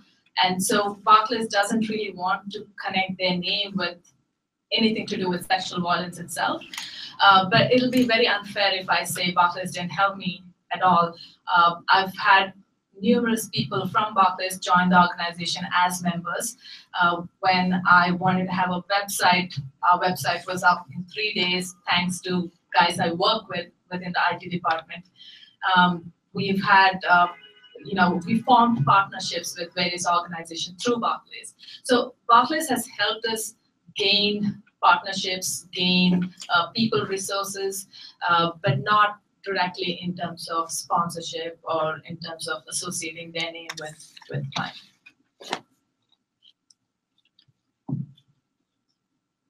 Can I ask 2 questions? Or? Yes, you can. We have 20 minutes. Okay, so I have questions for Poonam and for Parker, but all of you did a great job. I loved all of the speeches, so thank you very much. I guess I'll start with Poonam. Wow, thank you for doing this. It's very inspiring, and it's a difficult topic for sure. So my question is kind of a difficult one to answer, but I do want to go ahead and ask it. What do you think causes rape? And what do you think can be done to prevent it from happening? I don't think ladies like myself or younger or older should feel like we need to cover ourselves up or stay away from the streets at later in the night and, not look in somebody's eyes because we're worried they might think we're interested and make an approach and do something inappropriate. So I want to know, what can be done? What can I do? How can I raise awareness? How can I, what in general can be done? As it maybe start early on when, families are raising kids and teach the boys to have a different approach and teach the girls to not be afraid. What's your take on this? That's a difficult question. I said causes. Sorry. Yeah. No, that's fine. I think there are many causes of education, but I think one of the biggest causes is gender inequality. And you see that everywhere, not just in one country or a particular community or a particular religion, you see that across the globe. To give you an example of what's going on in India, after the horrible 2012 case that happened in India that pretty much I'm sure everyone knows about, a girl was gang raped in a moving bus, and it was fatal, so she was literally murdered after her rape. That was, I think, tip of an iceberg for the entire country itself and people around the globe. But people in India itself, they were outraged, they were shocked, and they went out on the streets to protest and protest for months together. And until that point, the issue of rape itself was a taboo subject in India. But after that point, it's more, I'm not saying it's not a taboo anymore, but it's more freely spoken about. Women who are abused kind of know what to expect when they come out. And if they want to report that incident, they know they'll have the support of their society. And that's important. That's important to know that you will have your family and your immediate society supporting you. And amazing things have happened in India. The laws have been changed, stalking and acid violence and voyeurism is now recognized as crimes. The definition of crime of rape itself has changed. The procedures to collect evidence was made easier on the women. So it became a political issue because of which laws have been changed, right? On the other hand, there have been many young organizations, very similar to Climb, that have started evolving within the last 2 months, last 2 years, or a couple of years. And that's, again, important to continue the fight. It's not enough to go out, protest for a month, and go back home. It is very important to keep the conversation going and keep this fight on. And so I don't think India is there yet. It's a long way to go, and you're not going to resolve such a huge issue within few years or months. But I do see a ray of hope. And I think that revolution needs to happen everywhere. People need to be open to talking about rape. I think that's one of the biggest issues we face as well, the cause that you asked me. People don't talk about it. And so rapists think it's easier to get away with it, right? So talking about it, gender inequality, education, I would say, are the main causes. Thank you. Even using that word is really powerful. I know it's unsettling for some, but it's really important to call rape. Exactly. Definitely. All right, so thank you, I appreciate it. Question for Parker. What do you think are the biggest challenges that climate change activists come across today? So I think that's a really interesting question because everybody who works on the issue faces a different challenge. I wouldn't consider myself an activist, even though it said it on the slide. I try to focus on numbers and robust evidence. And you can talk to, let's say, Bill McKibben, who is an activist, a climate change activist, and you can talk to Paul Pullman. I'm familiar with one of the world people more probably than anyone, the CEO of Unilever. And then you can talk to an economist or a climate and energy economist, and then you can talk to a policy analyst. You can talk to all sorts of people who work on this issue on a full-time basis, and they will all give you different answers to what the biggest challenges are.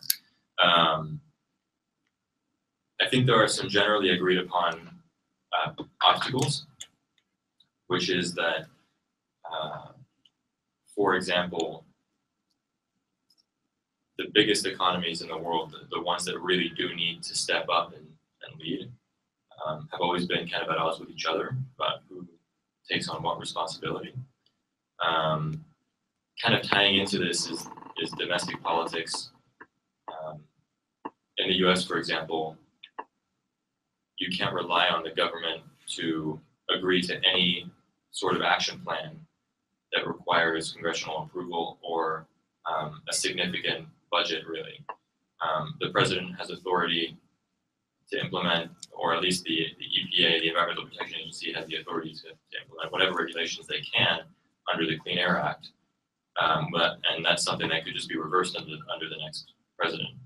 To give you an example of even how the commitments that are made are pretty easily annulled or not fulfilled. The United States was part of a coalition of a few governments in Copenhagen in 2009 that agreed to provide $100 billion of assistance to developing nations as a result of the delay in coming to an agreement, basically, which is just that we've accumulated enough greenhouse gases in the atmosphere to know that we're going to have a certain pathway here in the future where some impacts are going to be unavoidable. Some shifts are already occurring, and we need to increase the flow of climate finance and assistance to developing nations so that they can adapt without having to pay for it themselves because they were not responsible for the problem. This is what the United States and a few other major countries agreed to. The result was the Green Climate Fund, which is mostly empty. It has been established, they're operational.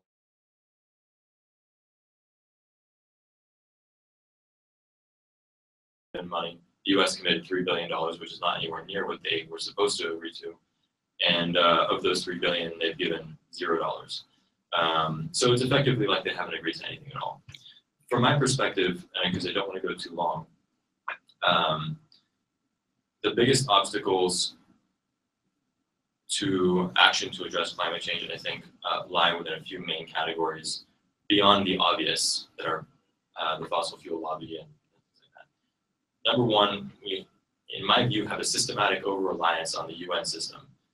The UN climate process is extremely difficult to succeed in, by definition. It tries to bring together 200 nations with completely divergent interests to agree on a common goal where all of them have different contributions to the topic, all of them have different cultural backgrounds, all of them have different economic situations, and it could have been more efficient to focus on a few major nations, but either way, we have a system that maybe wasn't avoidable, but has been constantly relied upon for success, and that's why in 23 years we've actually really gotten very close to nowhere. And so that's one thing. Another thing is that I think of something that we kind of say all the time, we don't really understand, or at least don't really fully appreciate often the implications of this, is the short-term nature of business decision-making. Climate risks on the long term are devastating.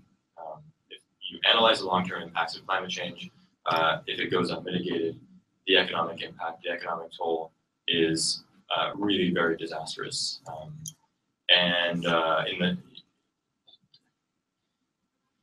The difficult thing about this is that business leaders have a tendency to completely ignore these risks on the long term. And it's not like businesses have any sort of magical exoneration from the impacts of climate change. A lot of these businesses will suffer significantly. The problem is that markets respond brutally to short-term expenses and expenditures on things like making a building more or a process more efficient, like getting your power from a cleaner source. A lot of these investments to decrease carbon emissions requires an upfront investment.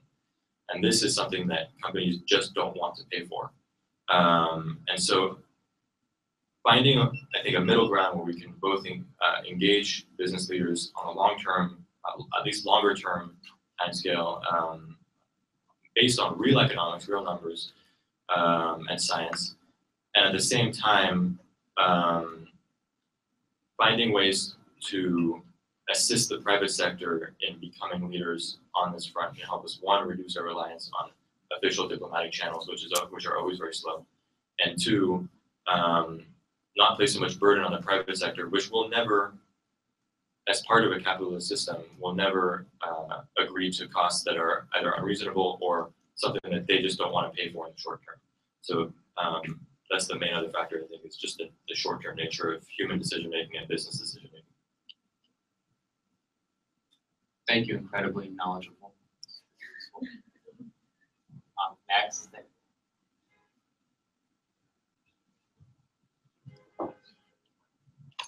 Hi, thanks again for being here. My question is for Marvin. You kind of alluded to, in your presentation, alluded to the fact that the UN is very bureaucratic. It's a difficult organization to get things done. So I'm curious to how you started, kind of dealing with similar challenge working for a really large organization, trying to move along a social impact project there. So how did you start? How did you find your champions? Like, how did you really get this idea off of the ground? Man, I feel like this is such a fantastic question. Parker alluded to this a little bit about how difficult it can be just because of the diverse interests.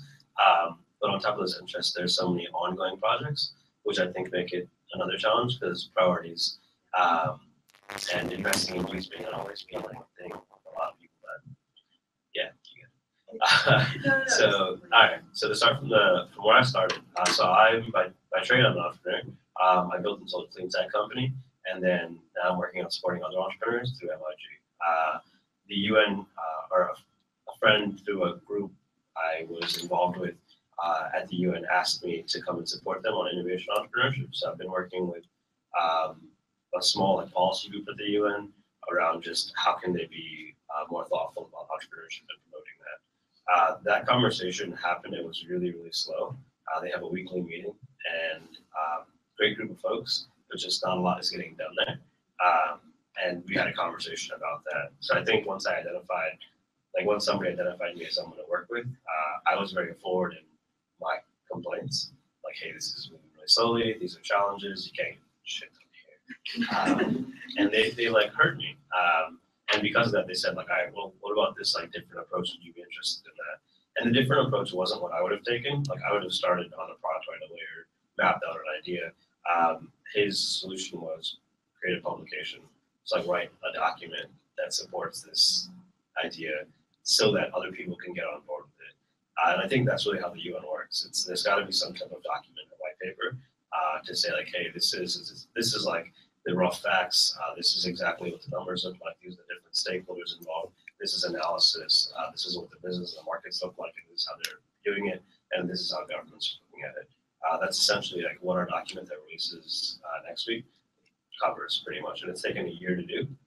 That process in itself, like when you ask about processes at the UN and trying to figure out how we can work through those, very challenging. Lots of emails that went unanswered, lots of follow-ups with like key sponsors and key stakeholders that just took way too long.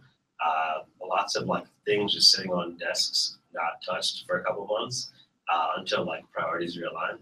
So it's like a very difficult and arduous process. A lot of that is the reason that I want to take these things out of the UN, creating that fund. So working with the Moroccan royal family to create that fund, looking at a conversation with the UAE, working with leaders like Simon to see, okay, where can we get knowledge bases outside of these bureaucracies? But at the same time, the UN's definitely got credibility that it can lend to a bigger cause like this. And it sounds like that might be what you're interested in. To find that credibility, it's definitely those individual sponsors and stakeholders. To get to those people, I think the best way to do it is to do whatever you're passionate about and do it as effectively as you can.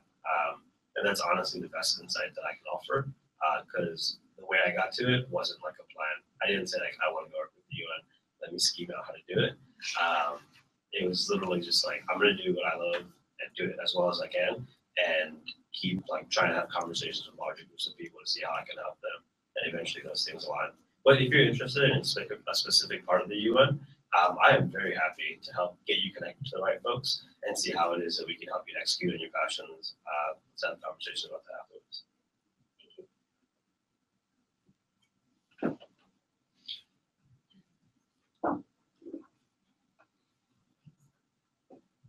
I have a question for Parker.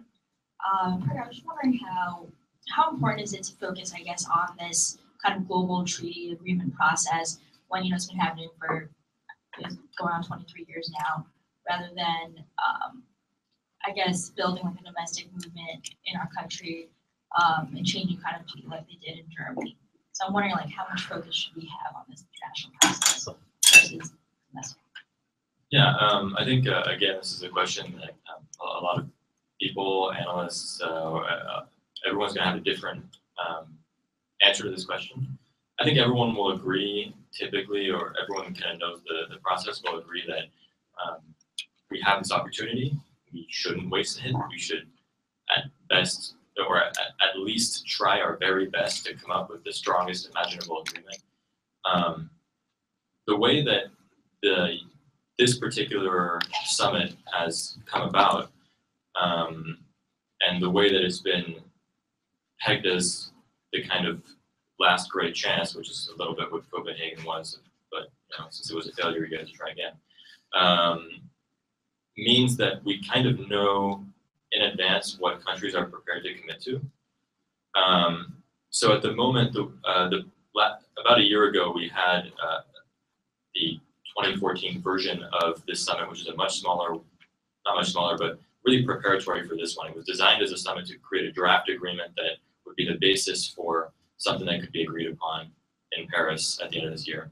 And so part of this agreement meant that countries had to submit by a certain deadline their intentions for what they would be able to agree to, so that they could actually get to Paris and be ready to do something, if anything at all.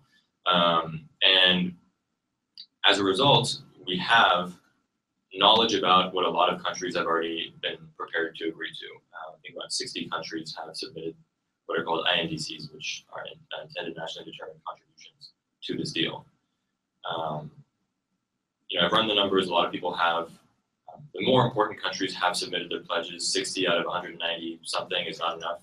We don't know everyone, but I do know that on current targets, we're still emitting 15 billion tons per year more carbon by 2030 than is acceptable under what the international community agreed would be the ceiling of temperature rise when they met in Copenhagen. So they may agree to something.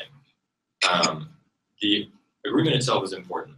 In my view, people are going to complain enormously when we get to Paris and they sign an agreement, and I hope they do. I think we can come to a point where they sign something, but I think they will sign an agreement.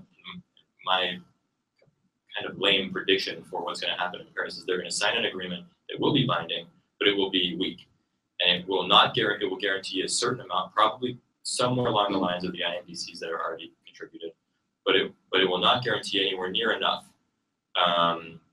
to what we need to limit global warming to around 2 degrees Celsius, which already is pretty high.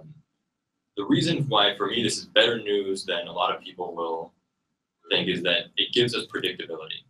We have a relationship right now between mitigating climate risks and adapting to the ones that we can't avoid. At the moment, the policy future for climate change is completely uncertain. We don't know what's going to happen. If we can agree to something, at least we know more broadly or less broadly, in fact, more specifically, how this relationship will evolve. How much money and effort and time do we need to put into adaptation measures, and how much can we do on the mitigation front and reducing carbon emissions? Predictability is an enormously useful tool when it comes to efficiency and spending. So it gives us an opportunity to look ahead, narrow the range of possibilities for the future, hopefully save as many lives as possible and as many dollars as possible. Part B of my answer is that the strength of the agreement depends pretty much entirely anyway on domestic situations within countries. The United States will agree to only what local and domestic politics and economics will allow for. So the president made a ruling, the EPA made a rule that limits pollution from coal power plants, for example. They did that because they have the authority, which is a result of 40 years of environmental politics. It's still under executive authority, but this is the limit. The results of that regulation is what's going to inform President Obama's approach to COP21. So each country's own ability within its economic situation to reduce their emissions plays a really important role in what they're going to be able to agree to anyway at the international level. And whatever we come up with, whatever we get at the summit, it may be terrible, it may be awesome, we don't know. We have 2 weeks of negotiations to just kind of observe, and I'll be in Paris for part of it, and it'll be a complete zoo because there's going to be 50,000 people showing up or more probably. But whatever we come out with at the other end of the summit, the biggest mistake we've made in the past, and when I say we, I mean anybody who cares or works on climate change, has been to absolve ourselves of responsibility because some world leader somewhere didn't do what we wanted them to do. They say the UN didn't do their job, so we don't, we can complain about it. World leaders have failed us. That's the typical line that we hear. Well, we still have a responsibility to somehow find a way to implement these solutions. So we have to work, if world leaders are not going to agree to a solution, you have to work directly with the public and private sectors on an individual country level. We have to find other solutions that can drive capital into the low carbon economy, into adaptation solutions. So yeah, no excuses, I guess. My question is for Marvin. It's actually 2 parts. So the first one is that what kind of support are you exactly hoping from the UN for youth groups? And then also the other question is that, do you think it's the best thing to do? Because one may argue that the reason why youth groups groups led by young people are able to accomplish so much is because they're not impeded by all the bureaucracy that the UN may have. And now you want UN involvement in their work. So how do you see that relation between the group and the UN? Yeah, thanks for the question. So for the first question you're asking, what is the technical funding or whatever it is that comes? And the second question is, is it a good idea to involve bureaucracy in innovation in a place that's not supposed to be, right? All right, cool. So for the first question, there's a series of things we're looking at. One, I think, is, so the Virgin Group actually did a really great job in South Africa and Johannesburg, focusing on increasing entrepreneurship locally. And they came up with a very interesting framework about how you do it. One was about knowledge, which is just like education, folks that have like the business acumen. that business acumen splits apart into knowledge and then like expertise. Knowledge is knowing like how to fix something. Expertise is having fixed something. So the knowledge base is just giving them like lead canvas, access to those resources that can help them like organize a little bit better. The expertise is giving them access to VCs, angels, folks that have built, sold, started companies that just know how this stuff works and can offer and contextualize that education. The other side of that is the financing model. What we're working on with the government of Morocco right now and a few other governments and companies is a Youth Innovation Fund. So after this rollout, we'll be looking at creating a Youth Innovation Summit where we gather a bunch of folks that are really smart and achieving a lot for knowledge transfer. Following that, we'll need to ensure that the global community has access to financing to realize some of these ideas with the understanding that this, like the condition and position of youth are different. So a young person right now growing up in Syria is very different from a young person right now growing up in the Bronx, who is also different from one growing up in Dublin. And then even within that city itself, there are different challenges. The tying into that second part of your question, bureaucracy has a challenge solving those problems because it can't really see that narrow scope. It can't piece all those different parts of the puzzle. So we're looking at a decentralized model. We work with country offices to look at what the supporting relationship will be. What the current conversation looks like is that we'll have a general framework, somewhat cookie cutter, where we offer these three things: the knowledge, expertise, and financing to country offices, and that's like the access point where people can gain access. And then within that realm, we use the innovation fund to sponsor like stronger support. It's a challenge, it's ongoing, that conversation, but in like, to leave you with three things, it's financing, expertise, and knowledge, sourcing those from folks that have already done it. The second part of your question involving the UN and bureaucracy and innovation, I'm with you entirely. I think that I love the UN as a system. I think we needed to get things done, or we needed it to get things done. And I think it still plays a very promising and prominent role in our society for a lot of folks. I think that we need to find ways to get things done ourselves and have the UN support us. So if you look at technologies right now, I love technology. I'm kind of a nerd in that sense. So I study the behavior of technologies and look at what that might translate for us in real life. So if you look at Facebook right now, it's what I would call a backbone technology. So we go to Facebook for a lot of things. You go to Facebook for your events. You go to Facebook for your birthdays, to invite your friends to your birthdays. You go to Facebook to look at pictures of your nieces. Everything you do is facilitated by Facebook. Now, imagine your human experience. You don't like. What if the UN could play that role in your life? What if the UN could be the place that you go to gain support, to gain resources, to get expertise, as opposed to the place that you go to see what they're doing? Like, you want to solve climate change. What if you had the opportunity to gather people and use the UN to help you gather those people, as opposed to waiting for the UN to do things? Now, the level at which Parker's working at is a bit higher than the level at which we're focused on. We're looking at local communities and supporting those folks. But in that context, it's how can we work in partnership with the UN, as opposed to how can we get the UN to do these things. At the end of the day, what we want to have is a bunch of local awesome champions. They're doing really cool things. That means highlighting social entrepreneurs that are currently doing things and using them as a platform, or using them to say, hey, look at these folks, look at what they're doing. Can you learn anything from these solutions? The World Bank has a really cool project going on right now that will release in the next 6 months. It's got about 650 case studies on what they call innovative business models. So how can they use innovation in the way we deliver solutions? That's going to be huge, because that's just an entire resource of challenges and solutions across different places. So I think the UN plays a role in centralizing information, aggregating information, and making it easy to access. I don't think it plays a role in distributing innovation, but in facilitating it. If we can make that easy for folks, then I think that we can make innovation and entrepreneurship more successful.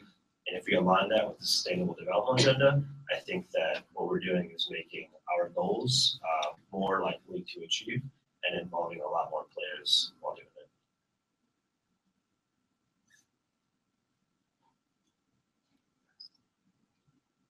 Hi, my name is Lydia. My question is for Parker. I absolutely agree with you that climate change is one of the most important issues facing our climate or our generation. However, sometimes it's really hard for me to wrap my head around the consequences. You know, we hear about the glaciers melting and habitats being destroyed, but it's not impacting our lives on a granular day-to-day basis. So I was just wondering if you could touch upon some of the consequences that would impact us on a tangible level and when. Yeah, I mean, see, this is I think the defining question of this crisis that has shaped the success or failure of our response in the last half century or quarter century. The difficulty that people in this country in particular, but a lot of countries around the world have with supporting legislation that would change the way that society is powered, the way that their homes are powered, the way that their lives work, is this this idea of scale and time, both on a time scale and physical enormity. It's very different from pretty much any other crisis that I can think of, in the sense that the consequences of our actions today come back to affect us in the most unbelievably roundabout way that it's really difficult to wrap our heads around. And to answer your question more specifically, you know, I am a little bit like you in the sense that I first learned of this issue through its impacts on the natural environment. I went to Antarctica for the first time when I was 14, and that's where a scientist who was on the same ship as me told me about all the ways that Antarctica is being affected, the ways that even the Arctic is being affected, the ways that, and he was a biologist, but I had the natural world perspective from the beginning.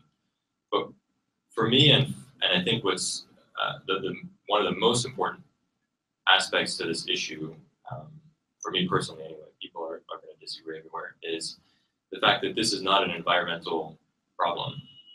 It's always labeled an environmental issue.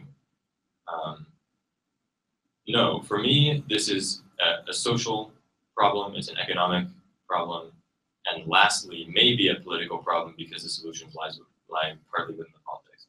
But these impacts, these changes, have enormous consequences for the very foundations of society, the pillars that support a functional society. So I'll give you a few examples that are more concrete. Agriculture. Climate change will disrupt agricultural systems around the world and is already doing that. Crop yields of some of the most important staple crops around the world are going to decrease by a huge amount within the next few decades. I can't remember the specific numbers for wheat, for example, but it's in the dozens of percent. I know that the price, as a result, the price of important crops, especially in the developing world, irrigated rice and irrigated wheat, two of the most important crops in the world, are going to increase in price monumentally, some doubling in price by 2050. I think, by the way, the yield difference for either rice or wheat was a decrease of 37%. That's just a completely enormous impact as a result of changing climates. And so this is one example of how people are going to be impacted very clearly. Is this changes the food supply, the availability of food and the security, food security around the world in different populations. In the United States, this is less of an issue. Food prices may increase partially because of the climate signal. Maybe it'll go down or up because of other problems. We have other issues here too. In California, there's been a pretty devastating drought for the last 5 years or so. Most of the state is in a condition of extreme drought, or the category of extreme drought that the way that NOAA classifies drought. This has impacts that are more than just the ground is dry. It's, water feeds this state. California provides a large proportion of a lot of America's agriculture. Also, so that's livelihoods that are at stake. The governor introduced a rule about a year ago that limits consumption, introduces massive fines for overconsumption beyond a reduced level compared to what is normally allowed. So that impacts people as well. Hurricane Sandy cost $75 billion of damage. We can say with fair certainty that even if the storm would have happened without climate change, it would have been less expensive, less damaging, less people would have lost their lives if the ocean hadn't been as warm on the other side of the Atlantic. So these are examples, and every year we're seeing more extreme impacts. There's countless examples, wildfires, all sorts of things around the world where we see people losing their livelihoods, people losing their homes, their family members. The problem is that each individual impact, each event cannot necessarily only be attributed to the changing climate. And Hurricane Sandy is a perfect example. Hurricanes occur naturally, they always have. They may be increasing in frequency and severity because of climate change. So isolating the signal of what is caused by what is difficult for people to wrap their heads around, especially when a lot of people who don't necessarily want to engage with the science will feel that global warming is not happening because it snowed in January, which is to be expected. It's January in New York City, it's going to snow. Boston as well. You have all sorts of complicated scientific phenomena that actually could be explained by changing climate, but that are difficult to put into terms that most people want to engage with or understand. I'm starting to rant a little bit, but my message is just this. It's that I don't see it as, of course, there are devastating environmental consequences. That's something that we really do need in an ideal world would morally focus on. But people, or at least governments, care so much less about that than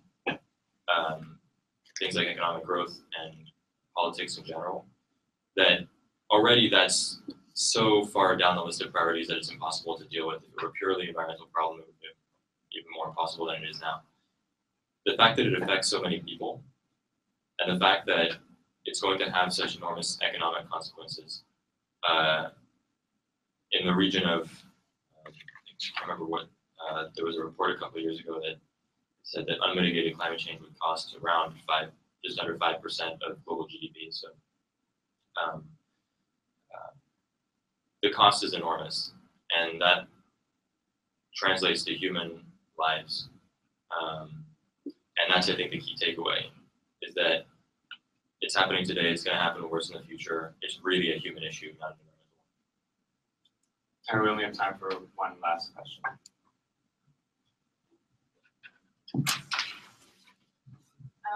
Parker mentioned that not waiting for the government, but getting the people involved, the private sector involved, is the key to move the needle. So my question is for all three of you. We have a room full of people here rooting for you. What is the one thing that you want us to do, to further your causes here? Yeah, I already been saying, can you restate what your ideal is? What is it that you're trying to accomplish with your work? I'll further that. Marvin. Yeah, exactly. Yeah, when you answer this, I'd love to know how we can go on a climb, because I'm not interested in that. That'd be cool. So for me, my ideal world is a world in which we're solving our problems, we're self-sustainable to a local level, and where these large institutions are playing a role in facilitating that sustainability.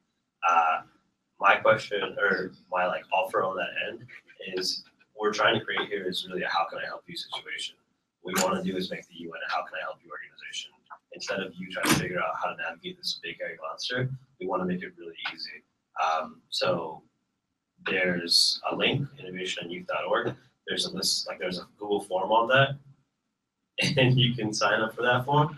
We'll give you updates on things like the Innovation Summit in Morocco, things like the Innovation Youth Fund.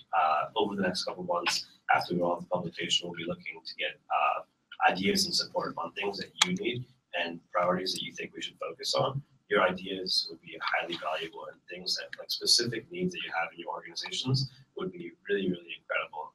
Because once we can start connecting those dots, I know that we can be more effective not trying to start a new company, new organization. What we're trying to do is realign priorities and help the UN work better. One thing I want all of you to do is keep the conversation going, talk about the issue, mention sexual violence everywhere you see, whenever you see something, post about it.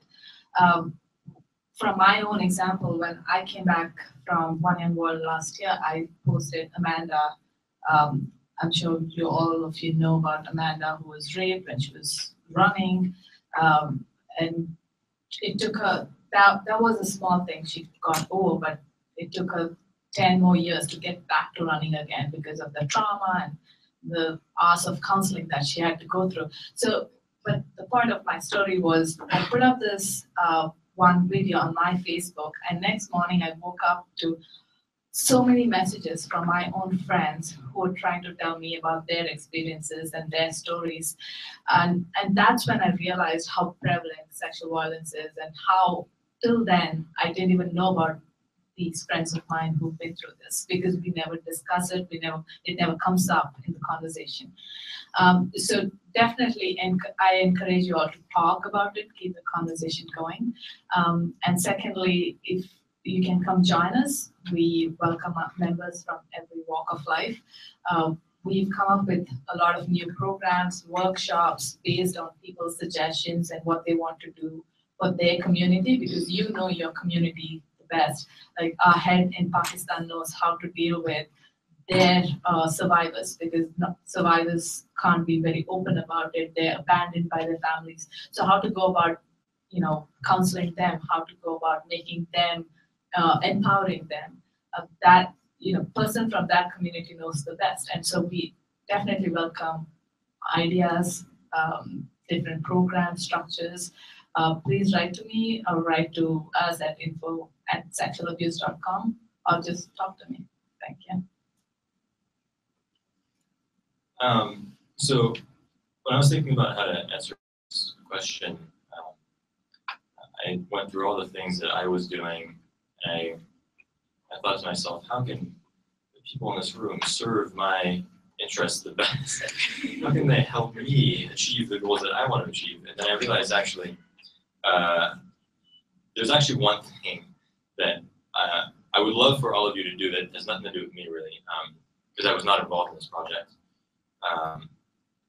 Because I actually, after that, I thought, what did I benefit from the most this year in my interactions with others? How have I learned the most about this ever-changing issue that I'm working on? And there's a report that was commissioned by a group of governments on the economics of climate change. There are lots of these now done by banks, done by organizations. But this particular one is really, really good. It's called the New Climate Economy. That's the name of the report. The organization that was created to do the research and publish it is called the Global Commission on the Economy and Climate. And they did a report last year, and they just released a report this year, a couple of months ago. The report, the New Climate Economy report this year, is called Seizing the Global Opportunity. It outlines the emerging and the changing economics of carbon, the changing of economics of climate. What are the most important solutions that we can implement, the biggest possible opportunities to get to a 2-degree world, which means to limit global warming to 2 degrees Celsius, which is the goal that the international community agreed upon, without necessarily relying too much on talking about the UN discussions, but saying here's exactly how we can interact with this problem to solve it through government action, through private sector action. Here's why it makes economic sense to invest in these solutions. And if you read it, you will be bored as hell by the end of it because it's an economic report. But I guarantee you it's worth it because for me, it was really eye-opening. It is so informative. And whether you want to read the whole thing or the executive summary, the whole thing is, I don't even know if I read the whole thing, but it's a long report. The executive summary is really informative too. But when we talk about the traditional obstacles to action, which is always, oh, it's too expensive to act now versus is it going to be more expensive in the long run? Or are people, are politicians too influenced by private sector to act in the interest of the people. All these traditional things that we have been thinking about become so much less relevant than we thought that they were when you read about how the economics of this issue has changed and the justification for business action. And what was most remarkable to me when reading this, and I already kind of knew the lessons from this because a lot of research has gone into this, and I was interested to read it generally as an important publication, but the role that people in business not knowing about the financial opportunities and risks associated with climate change, that plays way more of a role than you would think or should be acceptable. Because a lot of these solutions are economically viable today, and they're good investments today. So if you do have an hour at some point, half an hour, 10 minutes, if you're on a plane somewhere, I'd encourage you all to download the report, read it. I think it's really eye-opening. It was chaired by, the project was chaired by a McKinsey partner, and the commission itself was chaired by the former president of Mexico. And the board that ran this was extremely distinguished. It's such an eye-opening report.